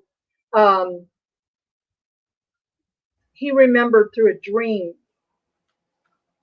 that entity, and it had the big black eyes, but it had this on the side of its eye, you know, right here, it kind of went back. It was really weird, and it's in the book. But so there's these little tiny variations of these entities that are seen that have no hair and big eyes or whatever, but there's these little details that are a little different. And I always wondered, is that just a perception thing? Like, is that something that they zoomed in on and said, well, he came across as being mean, so maybe those features came through. I don't know. So again, we're looking at perspective, perception, and beliefs all mixed up together. It's very important to understand that, because another thing that I remember kind of understanding is there was another case in my book where it was a man and a woman that saw a craft. And when I asked the man certain detail, like, tell me of what details you remember. And then when I asked the woman, it was interesting because they were concentrated on different things. And there was another case too where there was a man and woman as a witness, and the woman was looking at the lights, but the man was looking more at the source of what he thought was the power source that flew this flying saucer, disc-shaped object. So it again, you know, it's just perception. I got a Dogman question for you. Yes. And this comes from Tony. Have there been any reports of Dogman in clothes or military gear that you have dealt with? Not me personally, no. But I do know of cases that there were Dogman in like one of them was clothed, and then the other one looked like it had some kind of military uniform. But that's not a normal thing. A lot of times they're being seen and they just have their hair. You know, there's no clothing or anything. Yeah, there has been cases of the Anubis type of sightings when I have talked to Jody Cook about this, but a lot of those seem to be coming from the Middle East, like Afghanistan and Syria and all of that type of area. Yeah, him and I had long conversations about that kind of thing and talked about, you know, the whole Anubis reference. So, but yeah, what's being seen out here, like I did a report, and there was a guy that in 2017 he was on vacation and he was going home through California up to Oregon to Washington. He wanted to stop at the Jedediah Smith Redwood State Park. Over there at the Stout Memorial Grove, this area, he wanted to stop and take his camera because he was a big Star Wars fan. So he wanted to see the Ewok scene by that tree. So that's why he went there. He wanted to make a stop, and it was around 5 o'clock in May, I believe. And so he started to walk, and he knew that there was a few people in that area somewhere because there was cars there. And I think he said as he walked down his trail, he did see a couple guys, and then they kind of went another way. So he's out there, and he said he heard what he thought were like two dogs fighting, like really bad, and it scared him. And he's looking around, and he's by himself. He's got his camera, of course, and he's looking around, and you know, the foliage is very green out there. And he said he saw this pure black furred animal up on two legs, kind of trying to blend in with the leaves and everything. But when you're looking at green and then you're looking at black, is noticeable, right? He said he looked at it, and it had a snout with ears that were on the top of the head straight up. He said this thing was like a werewolf. It wasn't a bear. He said it scared him, just the look of it. It had a massive chest, and he said its waist, it kind of came down to a narrow waist, and then flared back out with thighs, like muscular thighs. And it was just standing there on two legs looking at him. And he started to back up, and he decided, well, I got my camera, and he just went, and then he took off and walked away, but he wanted to kind of look back to make sure it wasn't going to chase after him. And as he walked away, he turned to make sure it wasn't coming after him, and he took another picture, and then he just got the hell out of there. So I wasn't able to meet him in the area because he lives in another state, and he worked in Alaska, I think he said. So I was not sure exactly where he was, so there was no point in me actually going out there, driving all that way, when I really didn't know the exact sighting location. But I took his pictures. I asked him, can you send me those pictures straight out of your camera?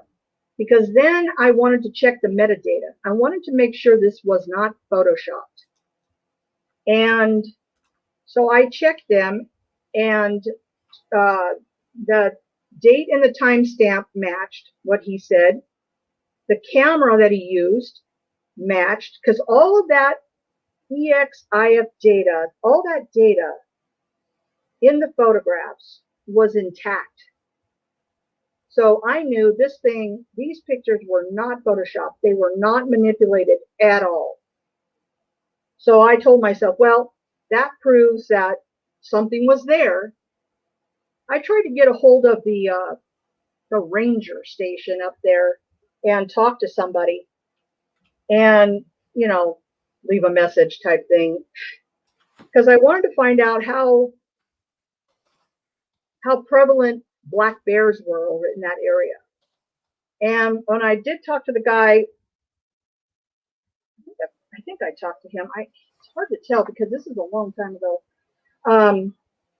I did the investigation in 2018, I think. But I did try to get a hold of the ranger station to find out about if there was black bear. But anyway, so was this a Dogman? It didn't look like a black bear to me, but maybe it could have been. I don't know. But it was very interesting that his pictures were not manipulated.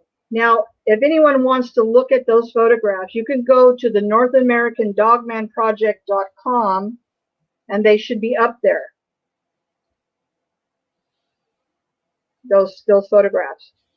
Right. The Dogman really didn't take promise and premise until Linda Godfrey's story in 1989 about the Beast of Bray Road. Now we're seeming to have incidents with this creature all over North America. It's being seen in northern British Columbia, right down to Florida.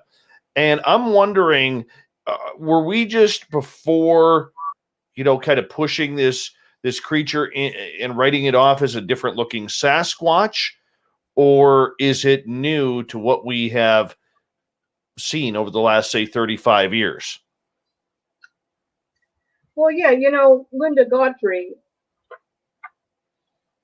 she brought visibility to this whole cryptid through her books and her interviews and stuff. But, it's being seen all over the world. It's not just in North America. But I suspect that a lot of Dogman, Bigfoot researchers have come across this Dogman. And I actually know somebody who was a Bigfoot researcher here in California. And he was constantly going out in the field. He even showed me in person his Bigfoot castings that he made. Very impressive, actually. But he said he came across another creature. He said, he told me, you know what, Deb, I don't know what this is, but he showed me the picture. And it was black. And he said it was standing up on two legs. And it wasn't a Bigfoot, he said. He said, this thing, I don't know what the hell it was. And then because he didn't really know a lot about didn't know about Dogman, and I started talking to him about it all. But I think that that's what's going on, is maybe it was misidentified at first, because there's been a lot of Bigfoot researchers over time that go out there in the field for evidence to see if they can see it, film it, track it, what have you. And I'm sure that they've come across Dogman. Now here's the thing, Dogman isn't always black. So it does have sometimes gray fur, gray brownish fur, but what's not mistaken is the physique and how it eludes fear, really. A lot of people who have come into contact, I have never seen Dogman, okay? I've never been seen the Dogman, but the people that have, through this research, it elicits so much fear that they use the word terrorized. They become terrorized when they come across this creature at a close proximity. So there have been hunters, lifelong hunters, who have spent their whole entire lives hunting out in the bush, in the forest, what have you, armed, always armed. And there have been a few that have come across this creature, and it has scared them so bad they gave up hunting altogether. So now another thing that's interesting too is I just got a guy contacted me from Oregon. He is a paranormal researcher, investigator, and he's been going out looking for Bigfoot. But he said somebody he talked about this dog-like creature that chased away a Bigfoot family close to where she lives. And he wanted to contact me to find out a little more about this creature and try to go out there and check it out. Well, I talked with him, and I just said, well, keep me posted, what you learn, or if you're able to, go out there or what have you. So it's pretty interesting because Dogman and Bigfoot, I think they're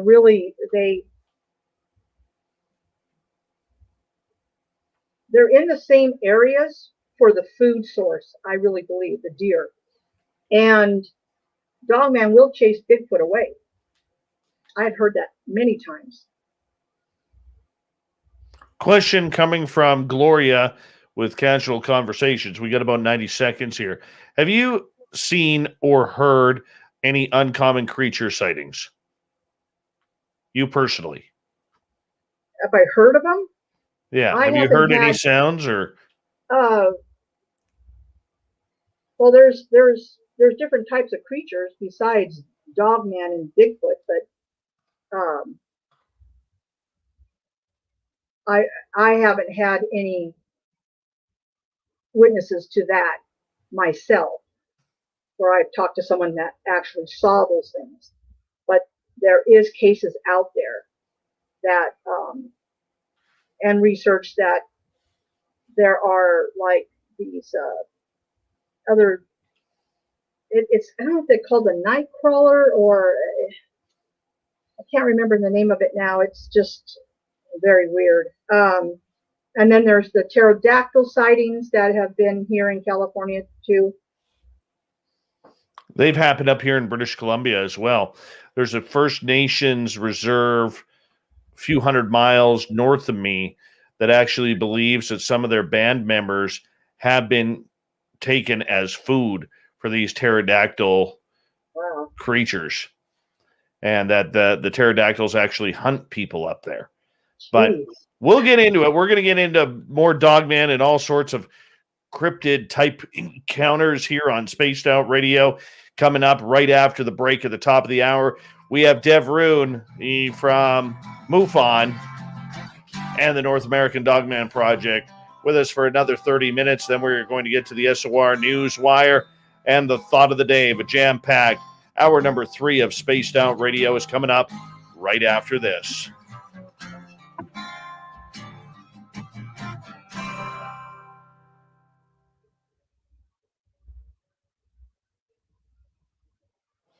All right, Deb, I'm just going to step out, run my dogs outside one more time, and I'll be right back, okay? Alrighty. All right. Just going to put you on mute there. Be right back.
All right.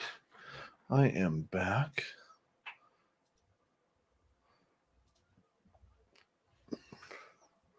So, Dev, when we get to the commercial at the bottom of the hour, just stick through, and I will say a proper good night to you before we log you off, okay? Yeah, okay. And then see this right here? Can you see this? Let's see. You see that? Yes. Okay, that is what I was trying to say. There's a Yes. thing called, this is a cryptid, or it's a creature, the Fresno nightcrawler. This is Yes. actually a wooden statue, and no one, I don't know where this is, but I always wanted to find out where it was because I'd like to go check it out. But we could talk about that. Sure. It's just, it is very weird. Very, very weird, this thing. And people can actually go and look at the video of this thing. Yes, that video is very, very weird. Yeah. And you know, well, I'll talk. We could talk about that. Yeah, when we we'll go talk back about live. it. We'll talk about it. We got 1 minute here, so we'll talk about it then Okay. during the show.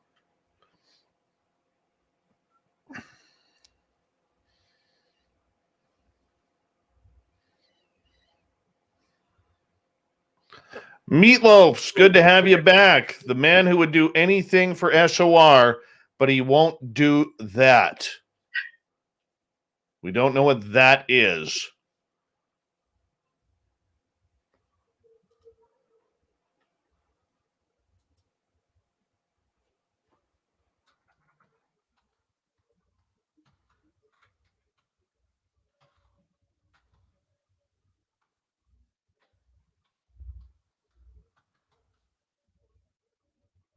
All right, we're back in 20 seconds. Thank you to Troy, Ibarata, Marie, Lee, and Ed for the super chats. Really do appreciate your love and support of Spaced Out Radio.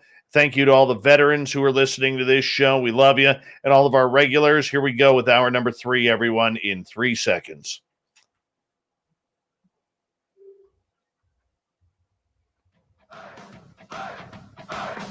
Would you like to connect with us? Head to spacedoutradio.com for all your latest show info.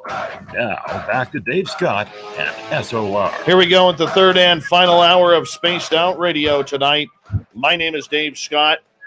Thank you so much for taking the time to join us. We really do appreciate earning your listening ears, especially if you're listening in on one of our terrestrial affiliates around North America and digitally on TalkStream Live, Revolution Radio, and KPNL. All of our archives are free by going to youtube.com/Spaced Out Radio. Just do me the favor, hit that subscribe button. The Desert Clam has set the password for tonight in the SOR Space Travelers Club. Deglutition. Deglutition is your password. Use it wisely, space travelers, as the clam sets the password each and every night right here on Spaced Out Radio. Our website is spacedoutradio.com, where we have a plethora of features for you, including rocking out to Bumblefoot and reading up on Captain Shirk's SOR Newswire. Follow us on Twitter at Spaced Out Radio and on Instagram at Spaced Out Radio Show. For the final time tonight, author, researcher, Deb Rooney is with us. She is one of the heads of Move On in California, the northern part of the state, as well as part of the North American Dogman Project. And right before the break, we started talking about night crawlers of Fresno, California. This is a real thing. Deb, tell us about the video that was filmed a few years ago. Yeah, this there's a video, and people can Google it to pull it up. But this was taken in 2007, and the guy was pretty frightened by it. And there's a paranormal investigator, Victor Camacho. He analyzed the surveillance footage because obviously this happened. I think it happened in the middle of the night, but it turned out that whatever this creature, it's so strange. It's I think it's like around 3 feet tall, but it just has these legs. It's so strange, and they tried to find out if this is a fake video. They I guess it was on that show Fact or Fake Paranormal Files. They tried to, I watched that actually.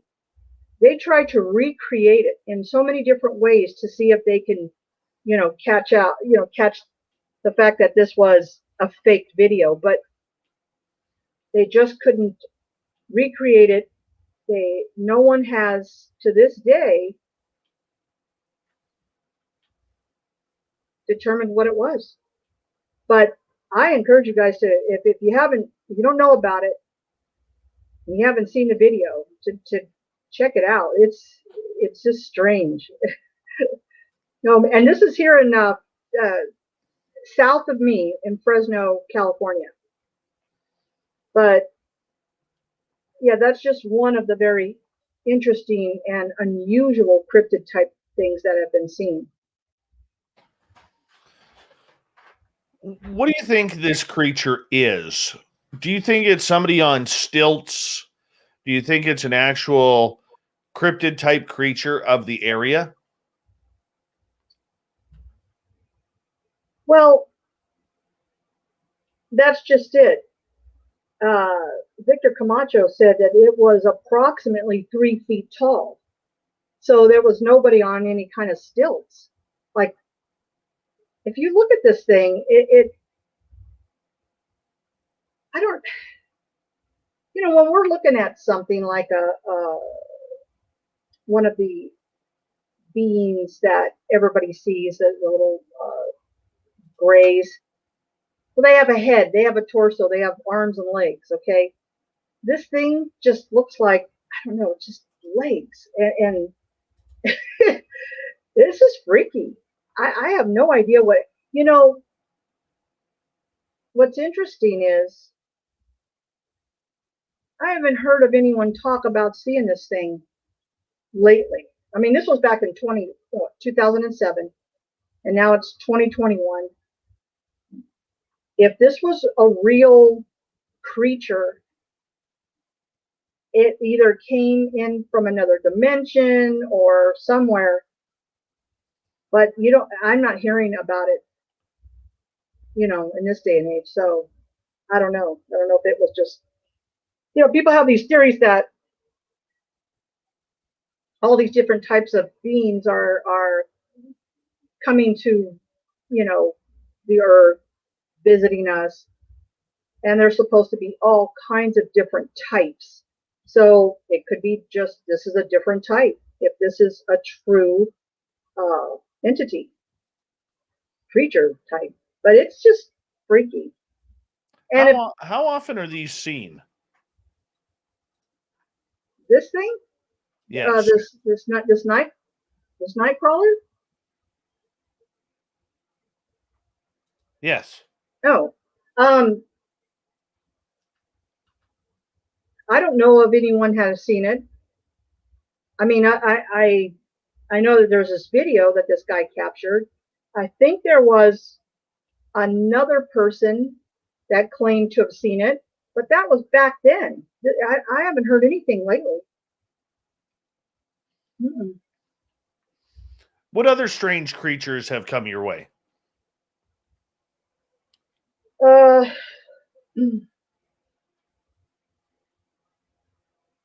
No, just I think just not too long ago, maybe a couple of years ago, I think I brought this up to my state director, Ruben, that there was somebody claimed to see a pterodactyl type bird over by a casino, kind of northwest of me. But other than that, I haven't heard anything else. Your Bigfoot, your Dogman. Now, with California having the same problem as British Columbia with a lot of forest fires, do you think this has made the move on Bigfoot and Dogman into different territories than they've been seen before? Well, quite possibly, yeah. I mean, if the food source has been moved, they're going to go, you know, like if there's a forested area that was burned and all the deer and all the animals have fled, they're going to go wherever the food source is. And it's important too that, you know, Dogman has been seen in areas that have some kind of water source, whether it's a river or a stream of some sort. So it's just like anything else. It needs food, it needs water. But I really believe that they can come interdimensionally. Really, eh?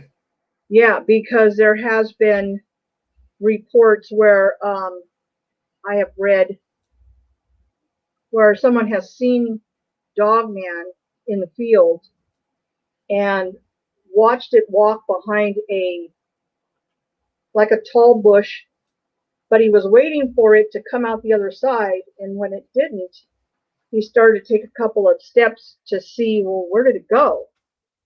And when he reached the bush area that it went behind, there was nothing there. But he said he didn't see it exit the other side.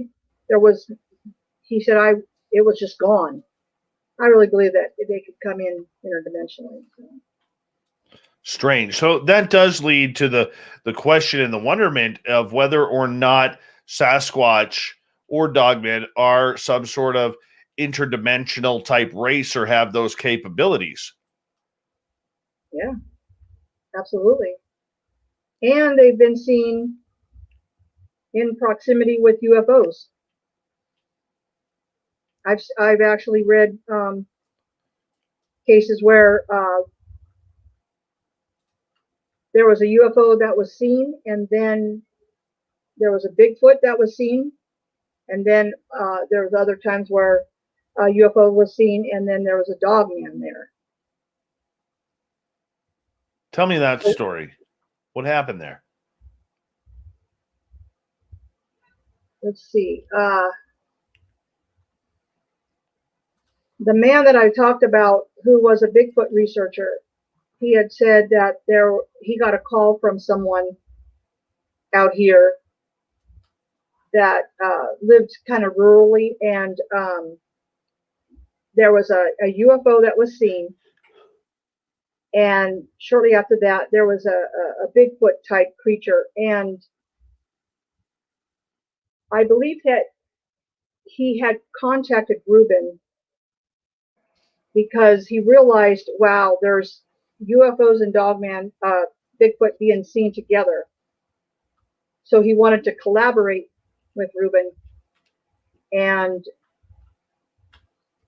kind of be able to, like, we would be interested in, obviously, the UFOs aspect of it. And in his case, he was interested in the Bigfoot aspect. So that's kind of how I met him, was through Ruben, my state director. Because we realized, yes, these things are related in some way, somehow. Weird. So you do believe there is a tie between UFOs and Bigfoot. What do you think that tie is?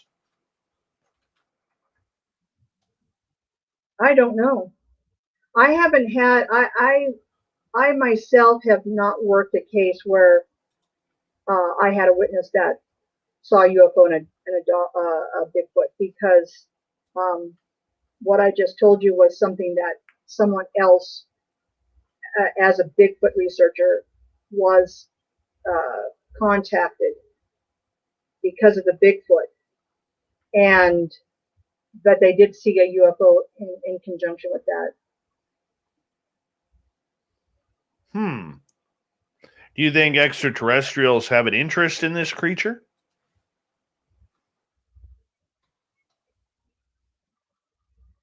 I don't know if they're working with them, or I don't know. I mean, it would be just speculation on my part. Nicola has a question here. And because we often have Butch Witkowski on once a month to kind of go over all the weird and strange, and he's been checking out this bipedal canine that's been seen in areas around Pennsylvania. So Nicola here is asking, do you think there is a difference between Dogman and this bipedal canine? I believe that they're different types. So it's one and the same. So the Dogman, it can run on all fours, but it can run on two legs as well. So the bipedal, that's where that comes in to play. Now, it's interesting, Butch Witkowski, I'm also on his team. Love Butch. Yeah. Our job when he is on here once a month is to get him as cranky as possible. But no, there are different there are different types of Dogman as far as like some of them might have their legs are canine like, so they have that backwards looking, that those dog legs. Some don't have that, depending on some of the facial features are a little different as well. Some look more like a German Shepherd, kind of a longer snout. Sometimes the eyes are different colors. You know what's really fascinating to me is that when a Dogman is on all fours, it has been reported that when it starts to stand up bipedally, there's this popping of the joints when it does that, and it freaks people out. I don't know what that is, but I have come across a lot of research that talks about that. Witnesses hearing that popping sound when it starts to stand up from being on all fours. And these things, they can run as fast as a moving car.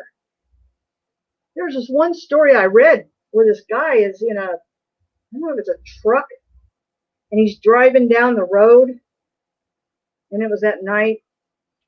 He had the window open, with his arm hanging out and at the steering wheel,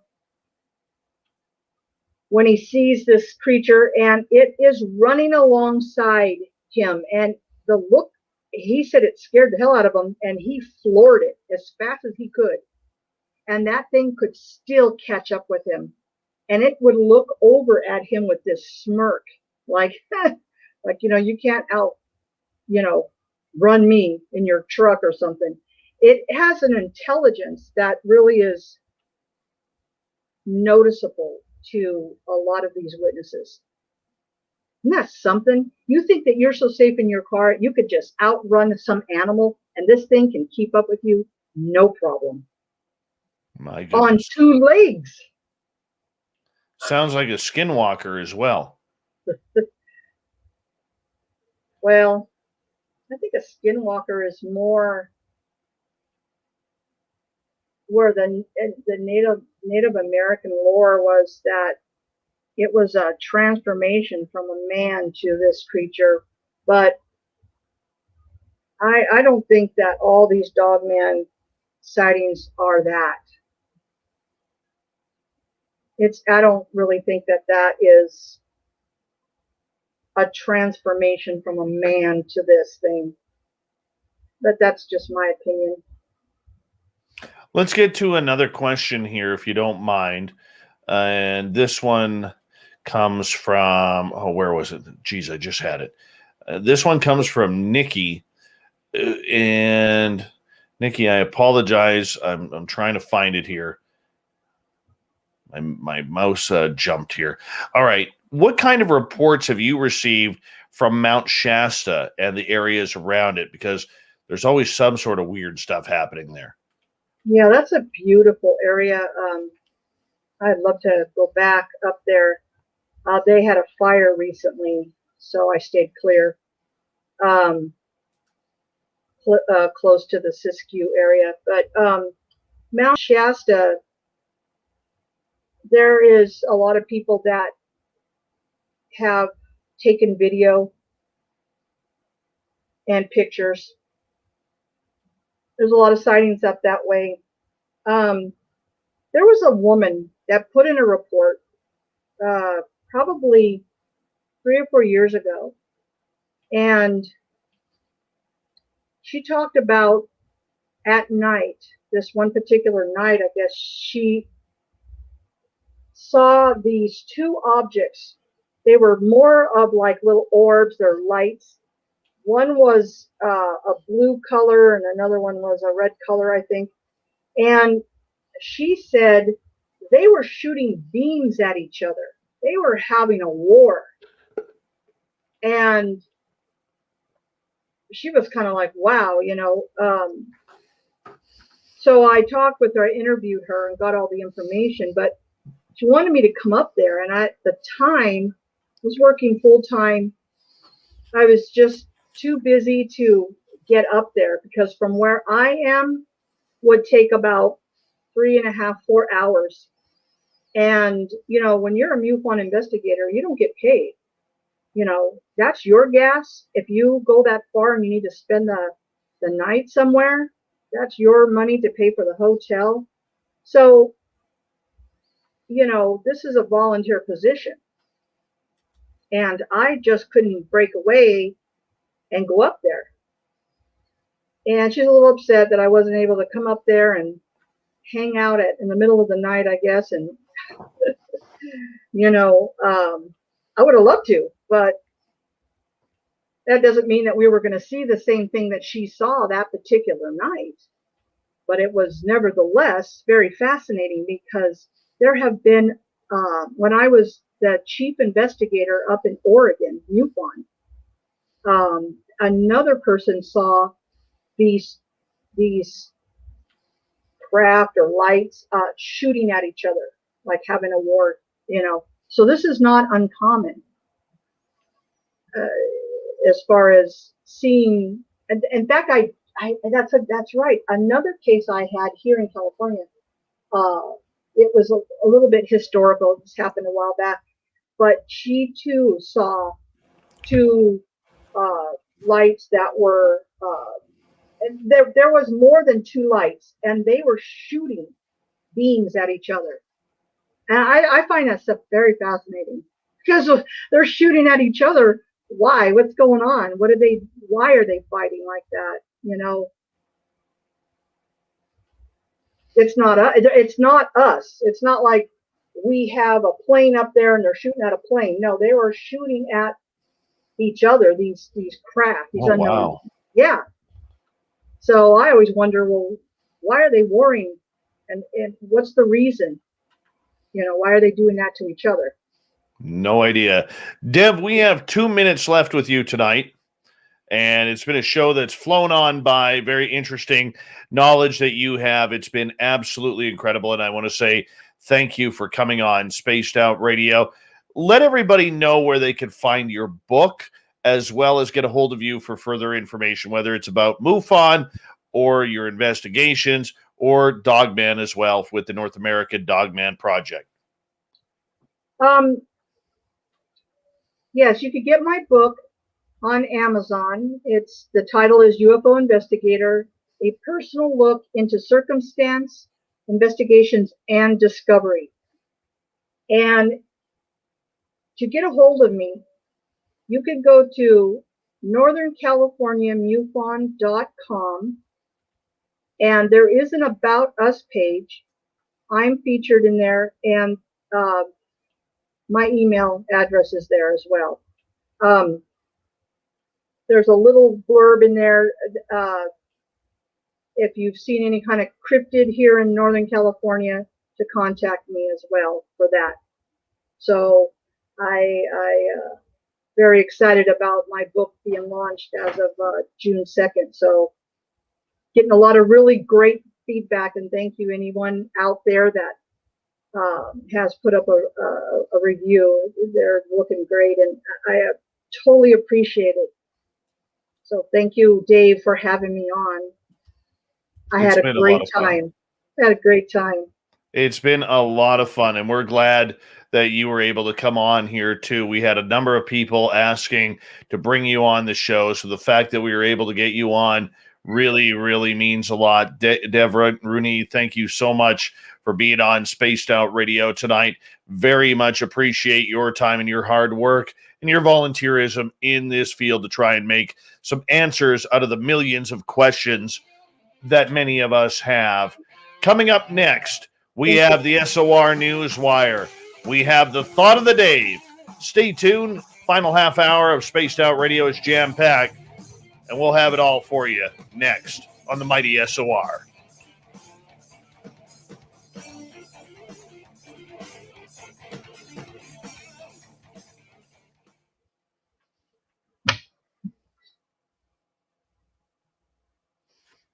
Good job, Deb.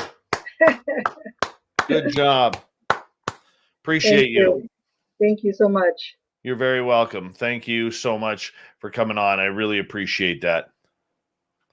Cool. All right, you take care. I'll let you get some sleep. I got to go get ready for the news. But thank you for coming in, okay? All right, you stay safe out there. Will do. Take care. Okay. Bye-bye. Deb Rooney, everyone. Deb Rooney. Life Dweller, my cats are upstairs sleeping. That's where they are. Oh, goddamn headphones are driving me nuts.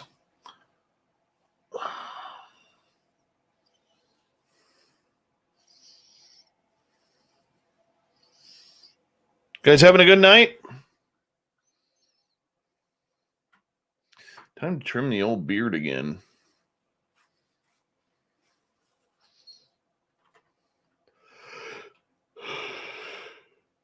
I'm not going to lie. The air quality sucks around here right now. Usually we get really nice, clean air. Not right now. I had Chinese food for dinner, which, Chinese food always sounds really good, like a really good idea. And then you eat it. And then like 28 minutes, it's always 28 minutes after you eat it, you're like, why the hell did I do that? Why did I do that? How stupid could you have been? Oh.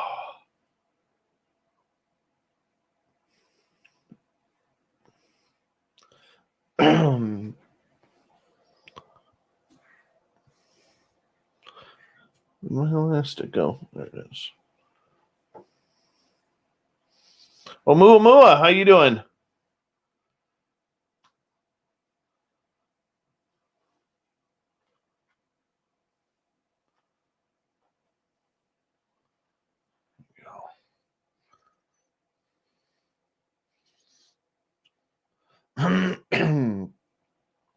Good night, Cryptid Denise.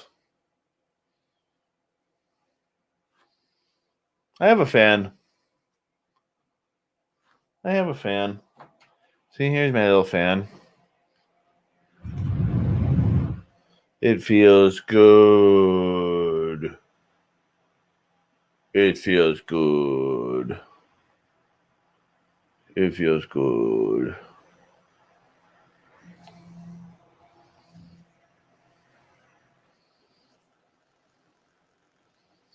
Cool down my ears.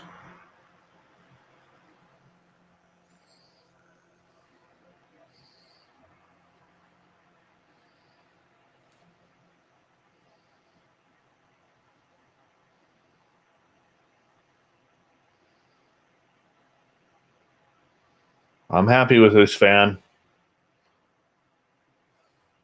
Don't care what you guys say. I'm happy with it. It makes me happy.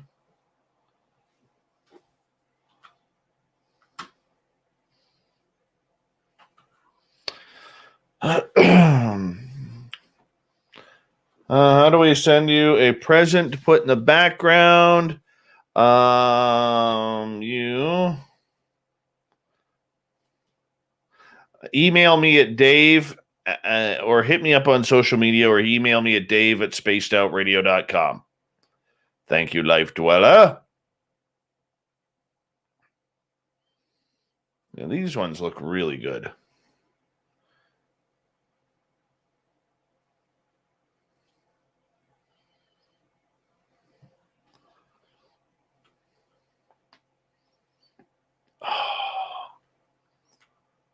Oh, what does Shirky Poo say? About 1/8 teaspoon of baking soda in water will fix your stomach right up. I have Tums.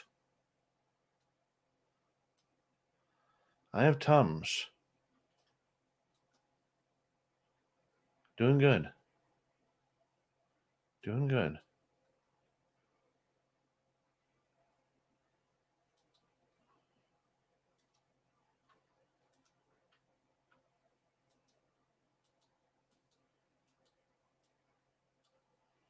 All right, 20 seconds here. Thank you to Troy, Ibarata, Marie, Major Lee, and Ed for the super chats tonight. Really do appreciate it. And we're going to get going here in a few seconds, everyone.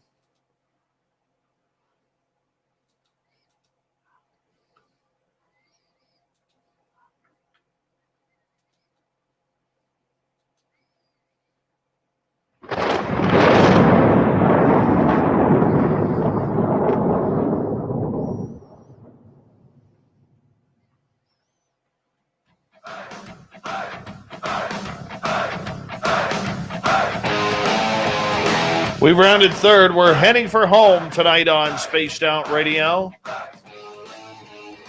My name is Dave Scott. Thank you so much for taking the time to join us. Really do appreciate earning your listening ears wherever you are on this beautiful planet we call Earth. Reminder that if you've missed portions of this show or others, check out our free archives by going to youtube.com/Spaced Out Radio. Do old Davey the favor, hit that subscribe button. Our website is spacedoutradio.com, where they have a plethora of features for you, including rocking out to Bumblefoot and reading up on Captain Shirk's SOR Newswire. Follow us on Twitter at Spaced Out Radio and on Instagram at Spaced Out Radio Show. You know, Captain Shirk has us all set up for the news tonight, so let's get to it.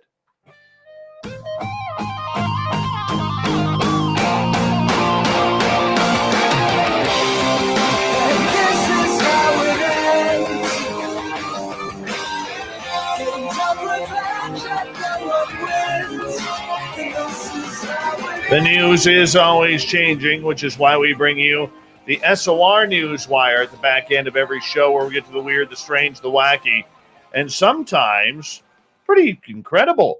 So People magazine released its celebrity list of 100 people and 100 reasons to love America in 2021. So, of course, you have your country singers, your actors, your sports athletes. However, did you think that a UFO researcher would make this list? Yeah. At number 66 on the list of 100 by People magazine, Luis Elizondo has made the list. So the quote that kind of goes along with it reads this: once viewed as something discussed only by crackpots, UFOs have recently gone mainstream, and one of the people responsible is Luis Elizondo. From 2010 to 2017, he served as director for the Pentagon's secretive Advanced Aerospace Threat Identification Program. The amount of stigma and taboo that was placed on UFOs for so long has really paralyzed the conversation, said Elizondo, who investigated sightings by fighter pilots and other military personnel. But these things are real. We don't know what they are yet, but they are real, so we should probably take them seriously. That's pretty cool. Let's see who else is on this list here if we scroll on just to see. Okay, the company Etsy made the list. All right, Cameo made the list. Levain Cookies. All right, the Empire State Building. Guy Fieri. Celebrity mini-me's like Tiger Woods golfing with his son Charlie. All right. Kim Ng, the Chicago White Sox general manager, or now she's the general manager of the Miami Marlins, pardon me. Yeah, lots of people. Olympics, Tiffany Haddish. Yeah, Luis Elizondo making People's List. People Magazine, that is. All right, let's get to a little bit of a stinky conversation here. I don't know why Shirky Poo would put this one in. This is so against my betterment of journalistic integrity. Australian Prime Minister Scott Morrison would like the world to know that he did not crap his pants at McDonald's after attending a rugby match in 1997. Why would Morrison bring up such a thing? It's better than talking about the COVID-19 situation in Australia right now. The Prime Minister's alleged pants crapping incident became a meme in 2019, and street artists had a field day, even putting up a commemorative plaque at the McDonald's location in Engadine, New South Wales, where it supposedly happened. But the Prime Minister told an Australian radio station and a radio show called Kyle and Jackie O that he never soiled himself in a McDonald's. As the Australian newspaper notes, the discussion was largely about typical stuff you might hear from a politician on a radio before things started getting weird. He says, "Can I clear up one thing?" Morrison asked the host before referring to the incident as the biggest urban myth ever. "That Macca thing," one of the radio hosts asked, using Australia's slang term for McDonald's. "That you pooed your pants at the Engadine McDonald's," the other host chimed in. "It's complete and utter rubbish," he says. "I found the whole thing incredibly amusing." And we've always joked about it amongst our team here as we've driven by it, asking, "Do you want to pop in for a Big Mac?" insisted Morrison, a man not known for his sense of humor. Meanwhile, Australia's two largest cities, Sydney and Melbourne, are now in lockdown over a surging coronavirus pandemic and low vaccination rates against COVID-19. After long stretches, don't worry about the COVID. Let's get back to the poo incident here. Come on. We've had enough of COVID stuff. Let's just get to it. Yeah. And anyways, after a big COVID rant, the story goes on to say, no wonder Prime Minister Morrison would rather talk about allegedly crapping his pants. It's less embarrassing than his vaccine rollout. There you go. A woman in England is up Craps Creek with local police. 50-year-old Amanda Lee from Cheshire has been treating her town like it's her very own private bathroom for years and has been ordered by police to now stop. All right. So Lee has been convicted 15 times dating back to 1996 for offenses including antisocial behavior, harassment, public order, and abusing the emergency system. Police issued a criminal behavior order which prevents Lee from doing these 5 things in the exclusion zone around her town. She cannot be in possession of alcohol in an open container. She cannot use abusive language or threatening behavior in a public place, nor use a dog to threaten and intimidate people. She cannot contact police on an emergency number 999 or 101 unless she has a genuine reason to do so. She can no longer urinate or defecate in any open place, public or private. And there's also a street priest court that she is no longer allowed to enter. She has persistently shown no consideration at all for her bodily actions. Yet her offending has caused on others, Police Constable Alex Parker said. There comes a point when you have to say enough is enough and take additional action to protect the community and businesses in the area. If Lee breaches her terms of her CBO, she could receive 5 years in jail. Who gets addicted to pooping and peeing in public? That is a weird fetish. A weird fetish. Don't you think? Cocaine disguised as charcoal with a potential street value of up to $41.4 million has been seized in a joint operation between the Irish and Dutch. The drugs were found inside 2 shipping containers from South America, that arrived at the port of Rotterdam in the Netherlands as part of what Irish investigators believe was an attempt to import up to half a ton of cocaine to Ireland. According to a press release from the Garda Síochána, Ireland's National Police and Security Service said, inside the containers were 2,000 bags of charcoal, thanks to the use of an X-ray scanner and police dog sniffers, or sniffer dogs. Yeah, sniffer dogs sounds better. Some of the bags were found to contain cocaine. Now, the Forensic Science Ireland later confirmed that cocaine was present, but it will take a number of days and perhaps longer to extract the cocaine from the product within which it is concealed. If the full shipment of cocaine has been discovered, it could have a street value of $41.5 million. The containers are said to have arrived at the Rotterdam port a number of weeks ago. Arrests are expected in the near future as part of an ongoing investigation. This is a significant development in the Garda Síochána's effort to disrupt and dismantle organized crime groups suspected to be involved in the importation of cocaine and other drugs into Ireland, said Assistant Commissioner John O'Driscoll. O'Driscoll emphasized the significant international dimension of the operation and the importance of cooperation within the law enforcement community within Europe and further afield. Michael O'Sullivan heads the Maritime Analysis and Operations Center, which contains anti-drug trafficking operations by 7 European Union countries, including Ireland, said the seizure was a massive seizure that will deal a huge blow to organized crimes and the groups involved. You know what? That's crap. Probably 100 containers got through before that one did. All right, you just got tipped off to that one. I hate to say it, but these gangsters, they're smart. They're smart people. Right? They know how to get it through. You caught one. You didn't disrupt anything. There'll still be people dying from this crap tomorrow. Spice company McCormick will pay taco lovers $100,000 over 4 months to innovate new seasoning mixes and dig deep into all things taco. This is a dream job, to be absolutely honest. Do you eat tacos like it's your true calling? McCormick questions in an overview of the job description. Now it could really be. McCormick is on the lookout for its first ever director of taco relations, and we're calling it all taco fanatics to submit. The director of taco relations will keep tabs on social media, taste test and consult on recipes, and travel across the United States, because we always get ripped off here in Canada for these kinds of dream jobs, to search for the latest trends over a 4-month period.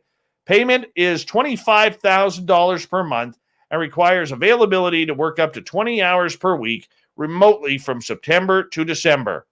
Interested applicants can submit a creative video no longer than 2 minutes showcasing their personality and passion for tacos and why they are best fit for the job. The deadline to submit an application will be next Tuesday at 11:59 p.m. Us Canadians, we always get ripped off from these dream jobs. We really do.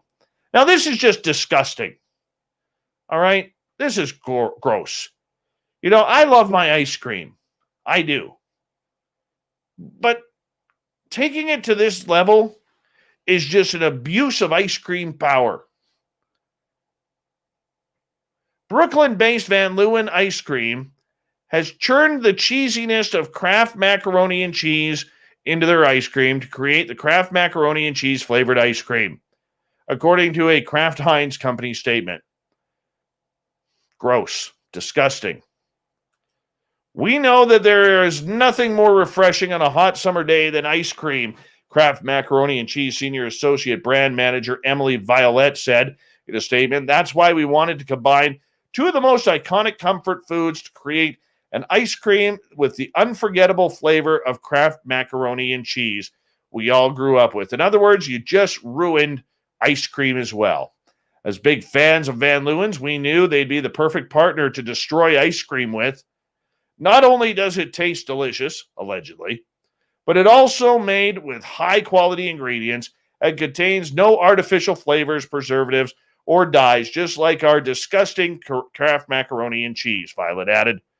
I may have thrown in disgusting into that comment, just so you know.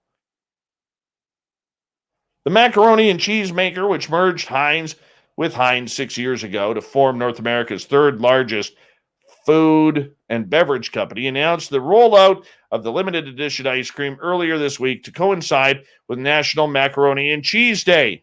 The limited edition ice cream had an overwhelming response, probably a vomit, according to an Instagram post. It is already listed as sold out. That's because people are probably throwing it right in the garbage to get it right out. Yeah, I can't even go on anymore. This just disgusts me. You know when you get that jolting feeling in your throat that you want to vomit? That's the one right there. Horrible. Horrible. Just, I'm disgusted by it. If you're ever going to break into your home or have someone break into your home, you hope it's this person. One of the worst surprises you could get is to come home and realize someone has broken in. At worst, you might have lost thousands of dollars worth of stuff or run into an armed burglar. Even if you've lost nothing, you probably never trust a lock again unless the person who broke in is Luis Angelino III. Angelino from Barrington, New Jersey, worked as a clerk at a liquor store. However, to make ends meet, he also runs private cleaning gigs on the side. One day in June, Angelino was on his way to clean a new client's apartment. However, he ended up at the wrong address and unknowingly broke into someone else's home. Of course, the residents of the home were shocked that someone broke in, but they were also incredibly confused when they realized that the place was now impeccably spotless. So, how did this happen?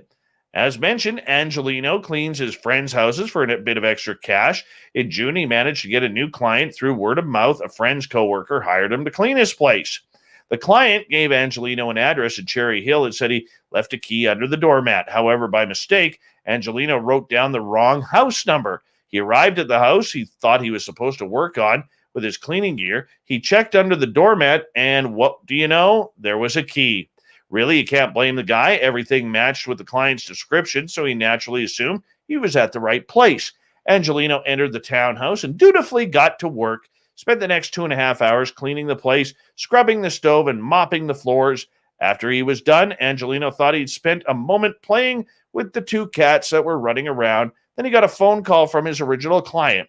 The man on the phone asked if Angelino ever got around to cleaning his place, since it looked no one had touched it. I said, I'm literally in your living room right now playing with your cats, waiting for you to walk in. He's like, Lewis, I don't have any cats. In that moment, Angelino froze. His heart dropped. He was like, where am I right now? What is going on? Angelino's friend came over and wrote a quick apology to the note to the home's residents before the 2 took off. Those real residents are Beth Motzel and her husband. Motzel said that she received a panicked phone call from her husband on the day when he got home.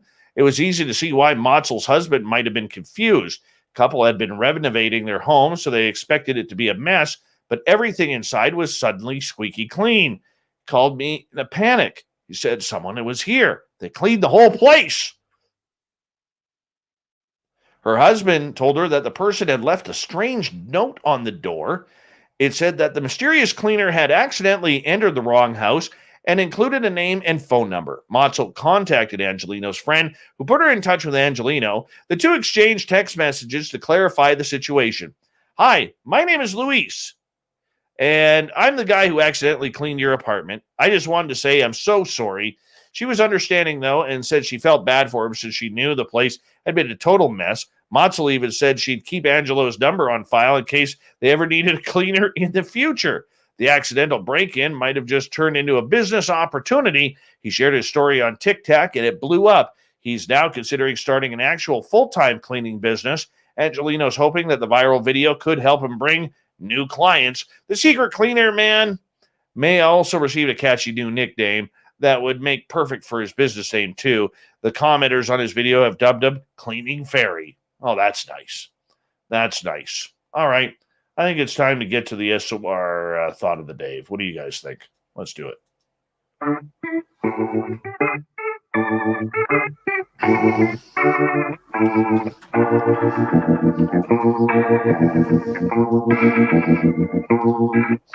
Thought of the Day happens every night at this time, where we ask for a question on our Facebook and Twitter pages and read your responses on the air because we love the audience participation around here. Today's Thought of the Day is as follows. Oh, where is it here? If you could introduce aliens to this world, how would you do it? Let's start with Dirty Fylth. Ghost pepper hot wings and vodka shots. Well, that's nice, Fylth. Canadian Joe. I wouldn't. Look around at the world presently. Humanity is not ready for contact with ET. Dan. Based on the behavior of nation neighbors, I'm looking south. Maybe Independence Day style? Braindead says Sesame Street reruns. Rich. Series of videos allowing for the digestion of information with an eventual press conference weeks and months later. Davey. I would get them listening to an episode of Spaced Out Radio. Yes. And Walker says, on Spaced Out Radio, of course. Of course. That's the best place to do it. Because, we like our aliens around here.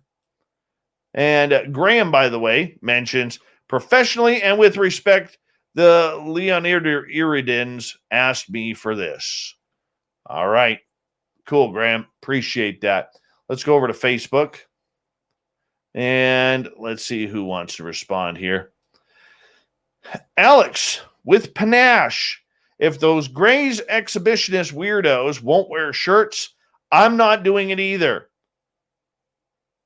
Shin, as odd as this sounds, literature, Poe, Jules Verne, H.P. Lovecraft, and other various authors. Let's get to another one. Darren, not sure that I would, but if I did, I certainly wouldn't want the feds involved. Should be handled by civilians. Instead of an area packed full of press, I'd have one camera making the live feed available for anyone. Everett, I'd use their names. Lori, not in my area, would be afraid for the visitors. It's too redneck, knuckle-dragging, shoot first and ask questions later, and they would see how much the bodies are worth.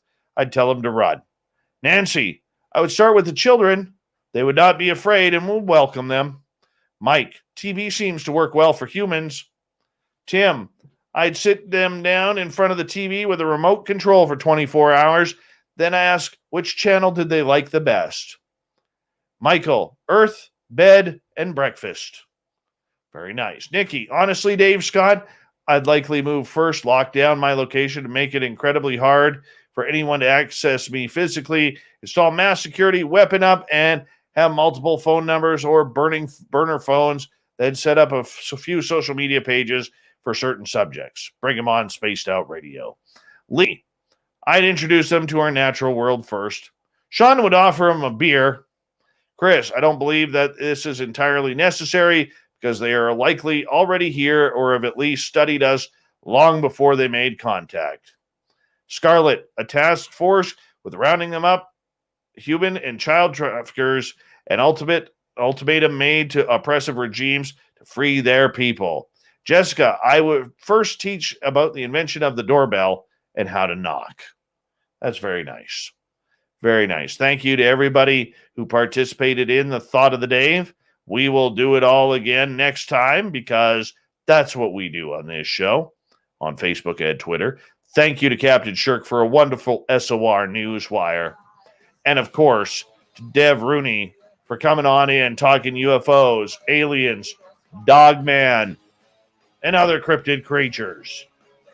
We got Mr. Ron Bumblefoot THAL rocking in the background with Little Brother is watching.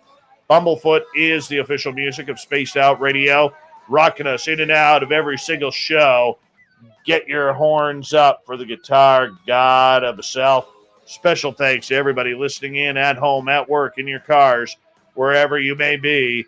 Thank you to everyone listening in our chat rooms tonight on YouTube, LGAB, Twitch, Spreaker, Facebook, the SOR Space Travelers Club, and on Twitter at hashtag Spaced Out Radio.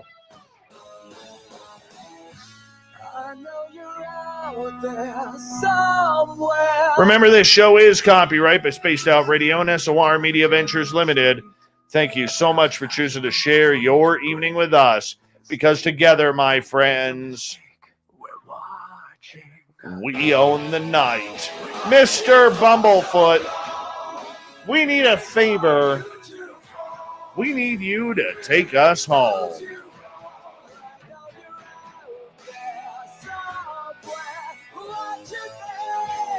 Yes, the Woo train has docked for the night, but soon, my friends, we shall ride again. Your seats are always available. Your tickets never expire. And if you want to bring a friend, we've got room for them too. Good night.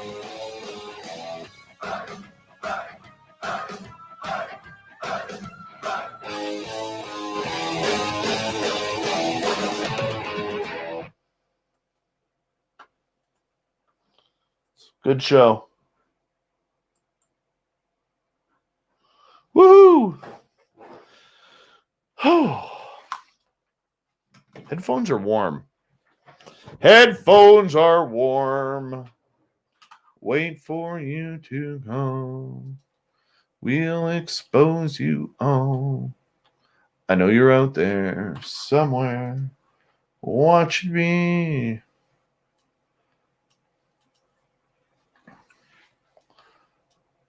Super Quest, how you doing, buddy? How's your night going?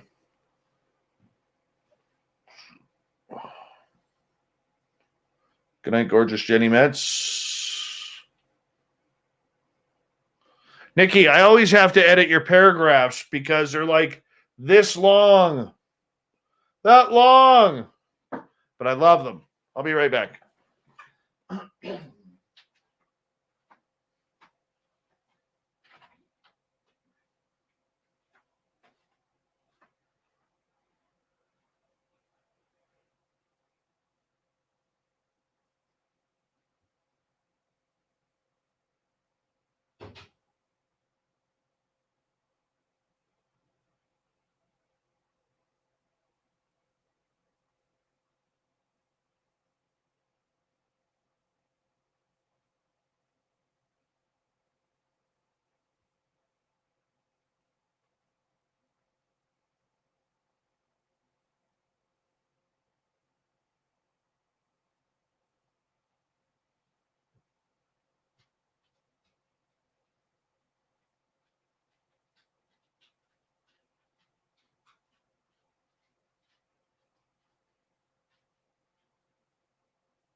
All right. How we all doing? How's the regulars?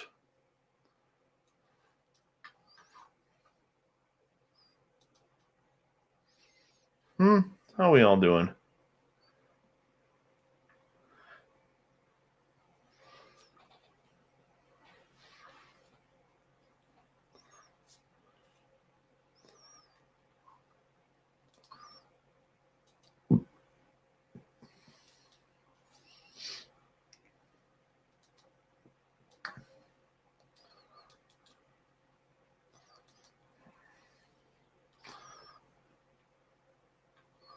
Hey Ross, how you doing, man? All right, bear with me here. I gotta do this. Add in the commercials.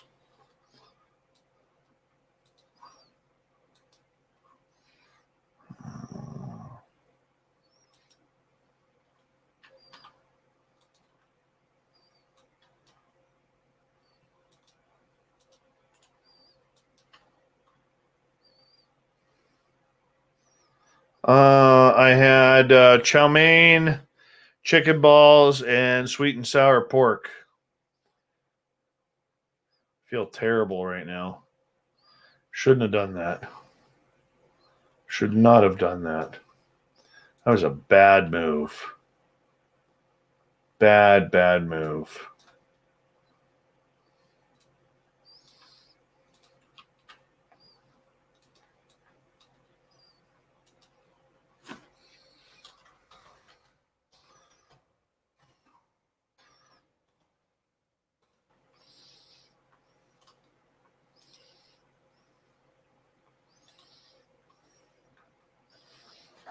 Over this way more. Yeah, it was a bad move. Feel bloated. Feel salty. Just,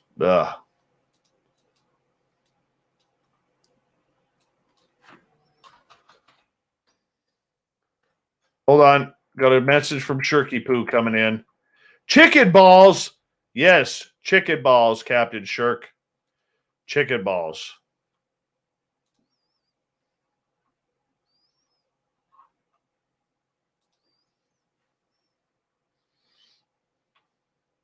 I don't. I don't know why I ate Chinese tonight. It was such a bad idea.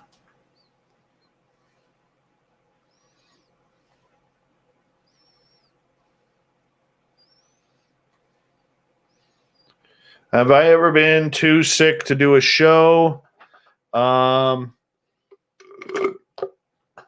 Gorgeous Jean, I have done shows while I have been super sick.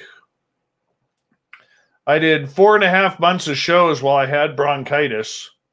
I just don't take a night off. I don't.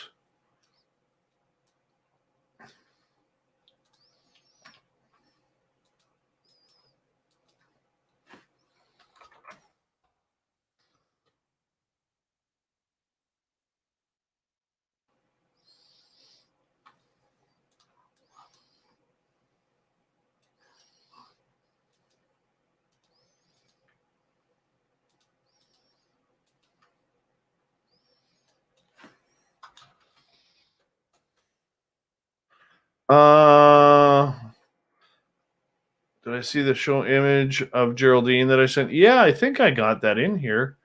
Do I have that in here? Oh, I haven't. I haven't downloaded that yet, Ozzy. I have not downloaded that one yet. I need to. But yes, I have seen it. It's you're incredible with the work that you do, man.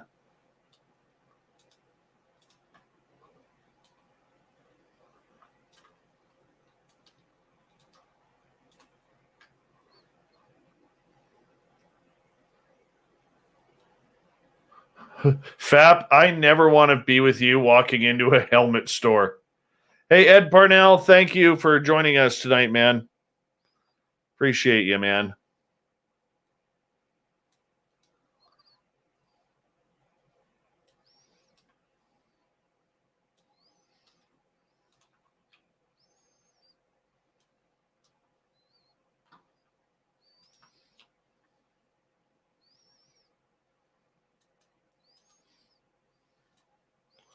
Why the hell am I so quiet there? That's R3. So I turned my volume down. That's why.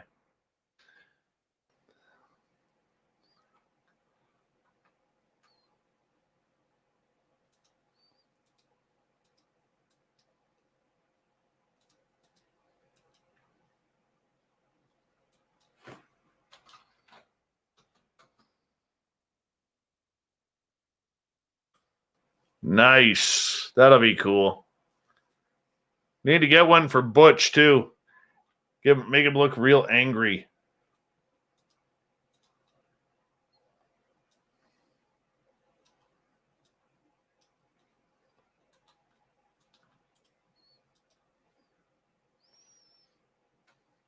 Thank you, Nicola.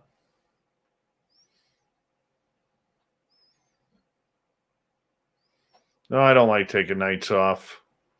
Honestly, I almost feel like if I take a night off, and there are sometimes, I mean, rarely I have, but if I do take a night off, I feel really, really guilty. And I know I shouldn't. Okay. I totally know that I shouldn't. But I do.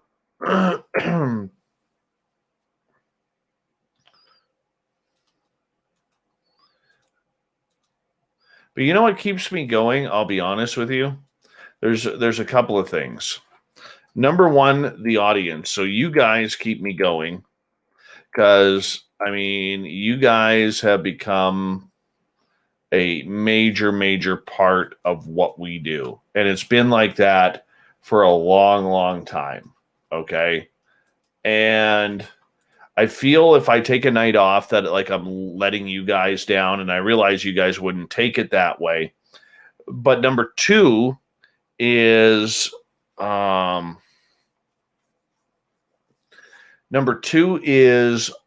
am really, really, I've got this paranoia that I'm really, I really do believe that one day we have the potential for this show to get picked up by a major network. Okay. I really think we have that potential. And if it happens, God bless us for it happening. Seriously. I think we would deserve it. Not to sound cocky or brash, but I think our hard work and our quality of programming would allow us that opportunity. And I'm always afraid to take that night off just in case that's the night some network executive or scout or talent agent decides to listen. And that is the big one for me, is what happens if all of a sudden that they are there? What do we do? What do we do? And if I decide, well, I'm going to take a night off and I'm going to play some recordings, what do we do? However, that being said, I have such confidence in Lynn Wallington and the job that she is doing with the Saturday show, and she filled in a couple of nights there for Michael on Sunday the last 2 weeks. I am totally, totally convinced that I could take a night off and not worry about the show's production or the show not going off without a hitch. I think that it would be, I think that would be great. I agree with you, Nikki. It'll happen. I just don't know when. I really don't know when. And the other thing too is I really enjoy this. Like I really, really enjoy being here. Sure, there's times I don't want to do the show. Okay. And I'll be honest with you, and it's nothing against the guests or anything. Tonight I really wanted to talk with Deb Rooney, but I just didn't feel up for the show. And sometimes it's like that. It's not the fault of the guest, it's the fault of the host. Or sometimes, you get a topic where it's so off base from where it needs to be, like during the UFO stuff, and we were talking like other things, it just doesn't work well. You're like, damn it, I want to be talking UFOs with my people, And sometimes it just doesn't happen that way. So you just kind of have to move with it and live with it and be a part of it. You don't have a choice. And, so hopefully it one day happens. We'll see. And we'll see how it goes. I can say one thing, that if we are blessed enough to get picked up by an American syndicated network, it would do wonders for our YouTube channel, number one. But number two, numero deux, I'd move down to Vegas. I would. I'd move down to Vegas. I'd move my family down there and live down there. Susan, we will be having more Bigfoot and Dogman shows coming up here. We just got to find the right people. So that'll be good.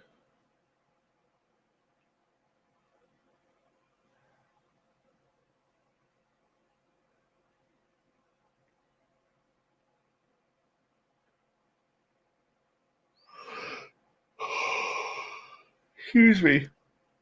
I took 2 naps today. 2. And I'm still brutally tired. Yes, I will move to Vegas one day.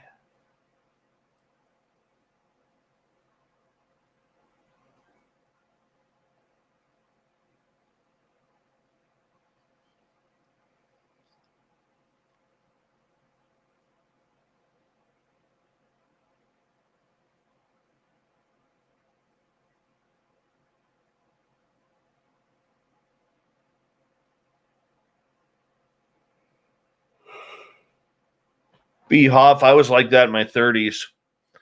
4 to 5 hours sleep a night. That was enough.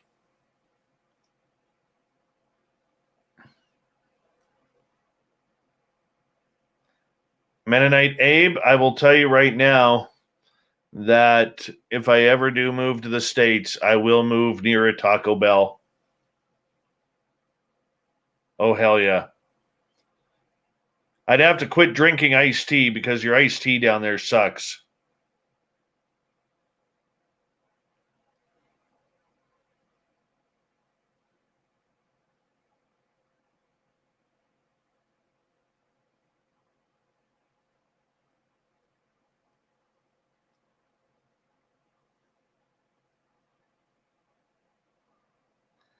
My favorite part about Vegas is everything.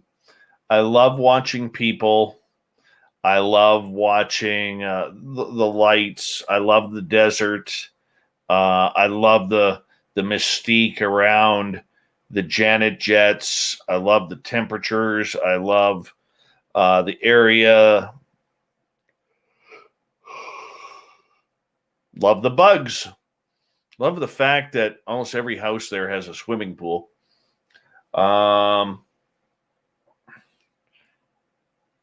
Big fan of the music scene. Like all the bands play there. There's NHL hockey there. There's minor league baseball. There's now NFL football. So it's a sporting town. Just love walking the strip. I'm not a big gambler, not a big drinker, but I love the fact that I'm a night owl, and at any time of the day I can do something there. Like my town where I live now, or even where I lived before near Vancouver, it was very, very tough on me because, there's times that you want to do something. It's after work and you're like, I want to do something, and you can't. There's no place to go. Nothing to do, nothing to see, nobody to talk to. Vegas, you got it all.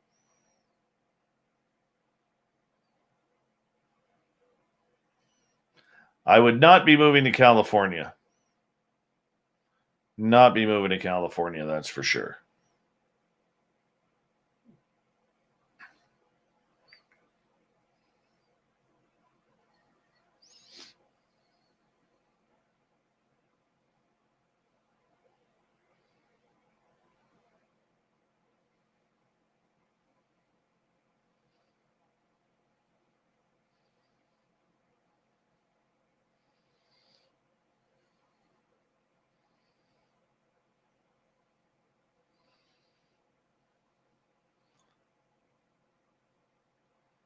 I don't know if I did.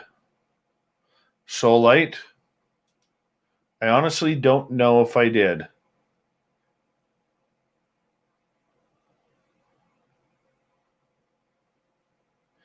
Mama Susan, you should just go. When we have our SOR party in Vegas, you should just come.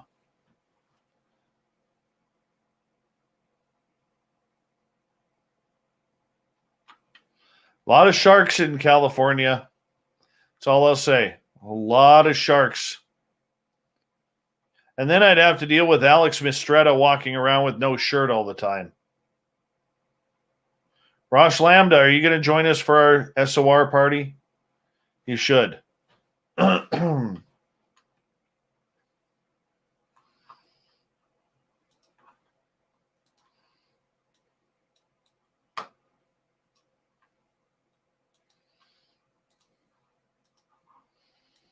Give me 2 seconds here.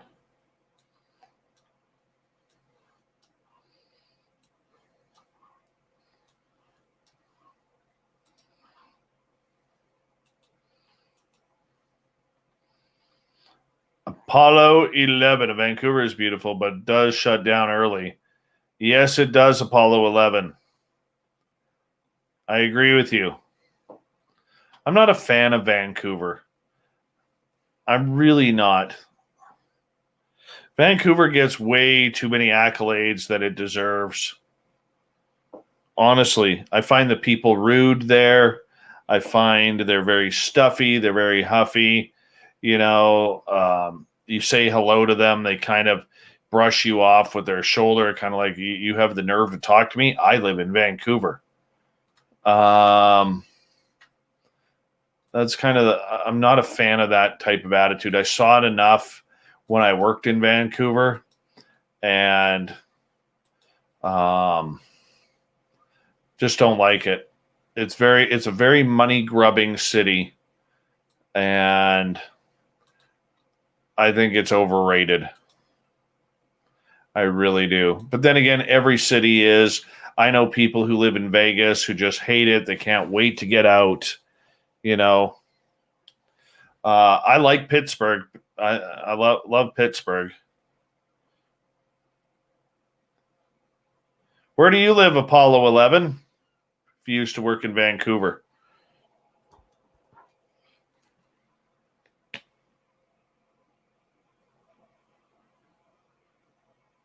Pittsburgh is a beautiful city. The downtown and the outskirts is gorgeous. I could do a Dogman roundtable. That'd be fun. Vegas is fun. For me, I can handle Vegas. I once did a 6-day trip in Vegas. It was 2 days too long, but I only did it that one time because I was watching. I had tickets to Guns N' Roses for 3 shows and 6 nights.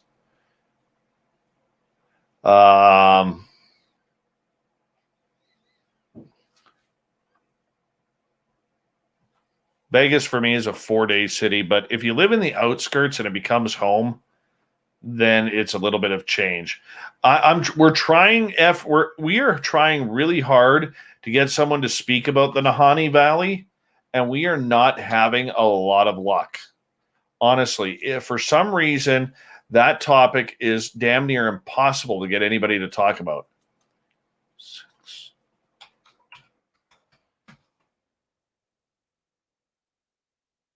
What I put in.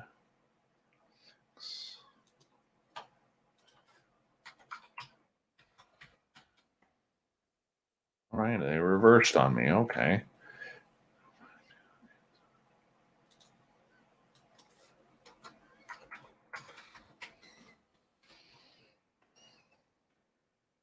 All right.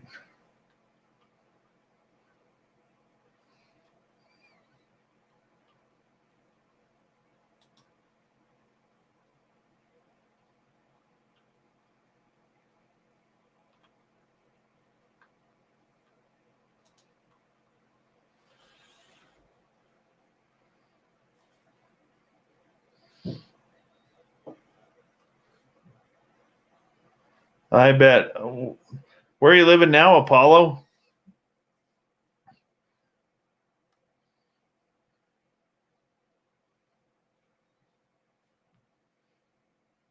I've never been to Florida. I'd like to see Florida.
I almost moved to Florida in 2001.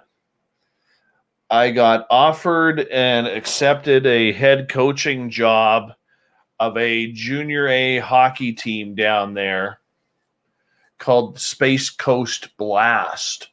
They played out of Cape Canaveral. And the shitty part about it is 3 weeks before they were supposed to fly me down there, I ended up, or the league ended up folding. And I was like, without a coaching job, that really sucked.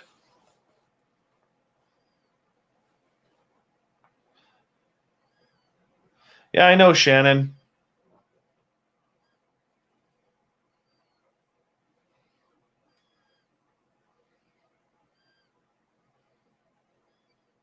I think the last 3 times I offered Shannon Legro a chance to come on the show, she either never got back to me or declined.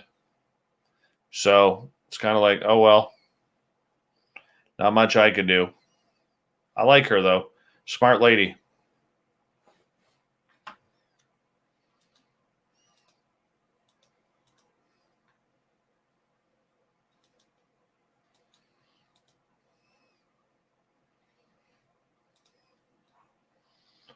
Open folder. If you have any guest or booking suggestions, email Fylth at bookings@spacedoutradio.com. Bookings@spacedoutradio.com.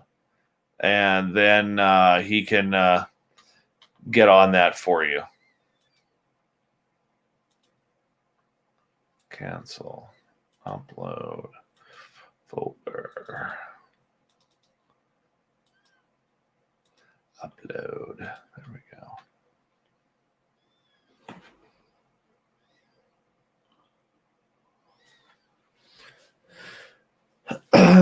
Oh, we get a lot of people who decline.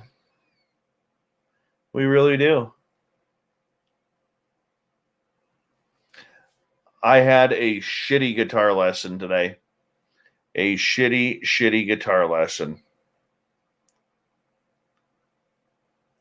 My fingers were not working worth shit today.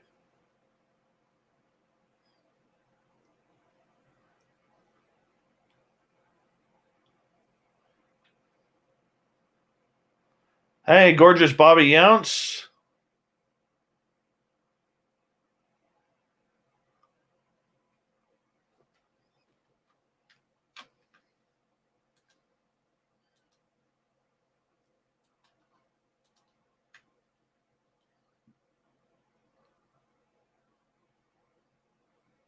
I agree.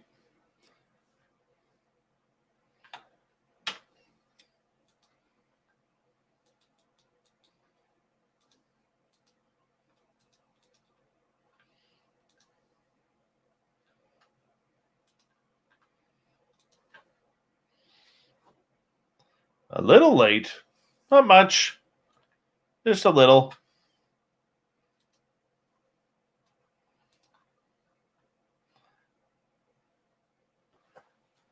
I have guitar picks all over the place.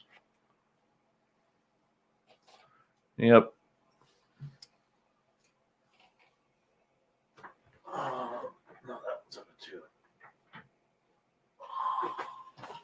Yes, my fingers today for my power chords, instead of going like that, okay, they were like crunching up like this. And it didn't make sense to me because I was like, come on. Like they just wouldn't work. So it would be like, hold on.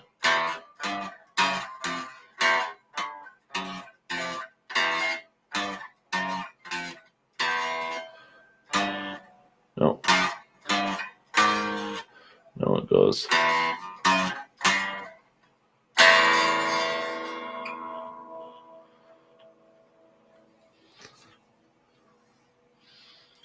My dream guitar is a blacked out Gibson Explorer and a actually Paul Holland has my dream Gibson Les Paul.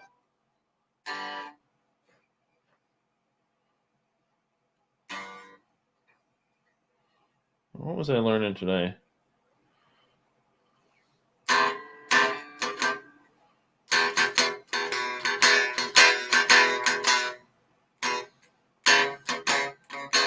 Well, that ain't it.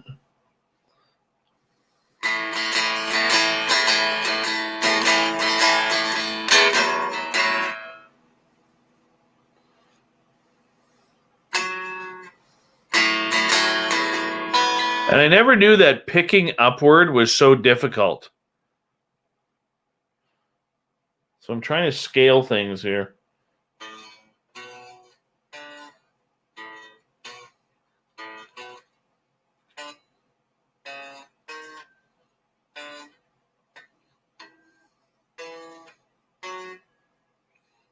Nope. Nope.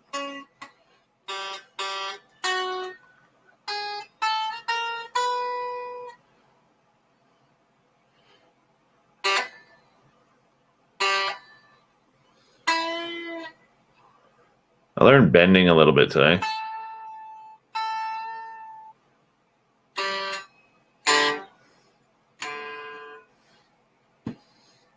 I was working a lot on For Whom the Bell Tolls today.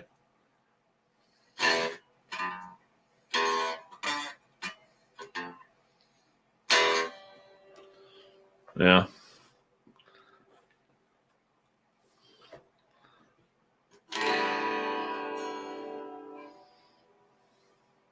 I don't know any Van Halen yet.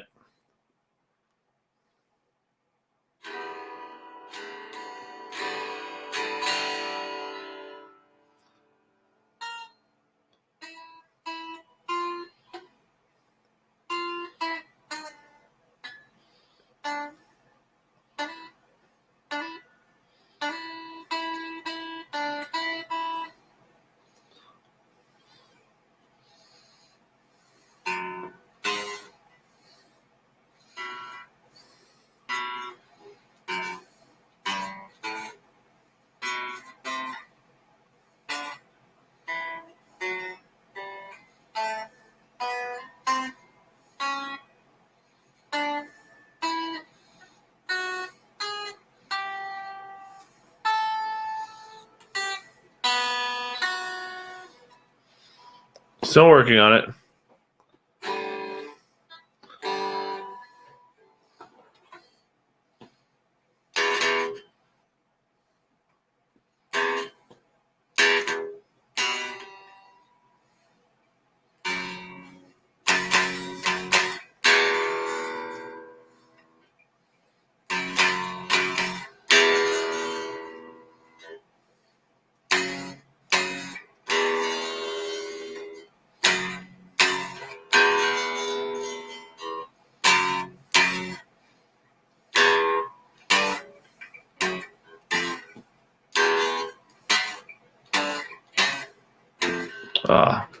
My wrist is starting to bug me.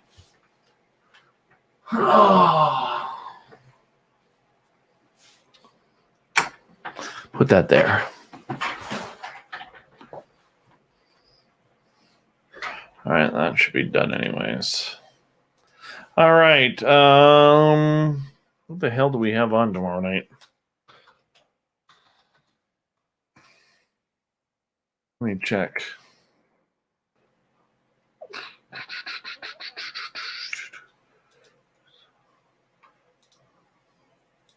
Tomorrow night on the show, the crypto guru Ronald Murphy is back. The crypto guru Ronald Murphy is back.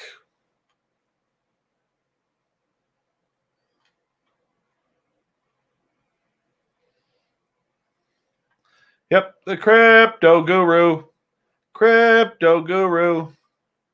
Crypto guru. Crypto guru.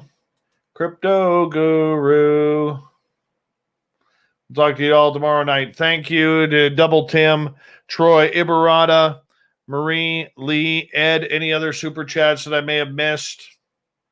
And thank you to all of you listening in our chat room tonight. Really do appreciate each and every one of you. Please know that. Have a great night. We'll see you all tomorrow night, okay? Peace. Bye.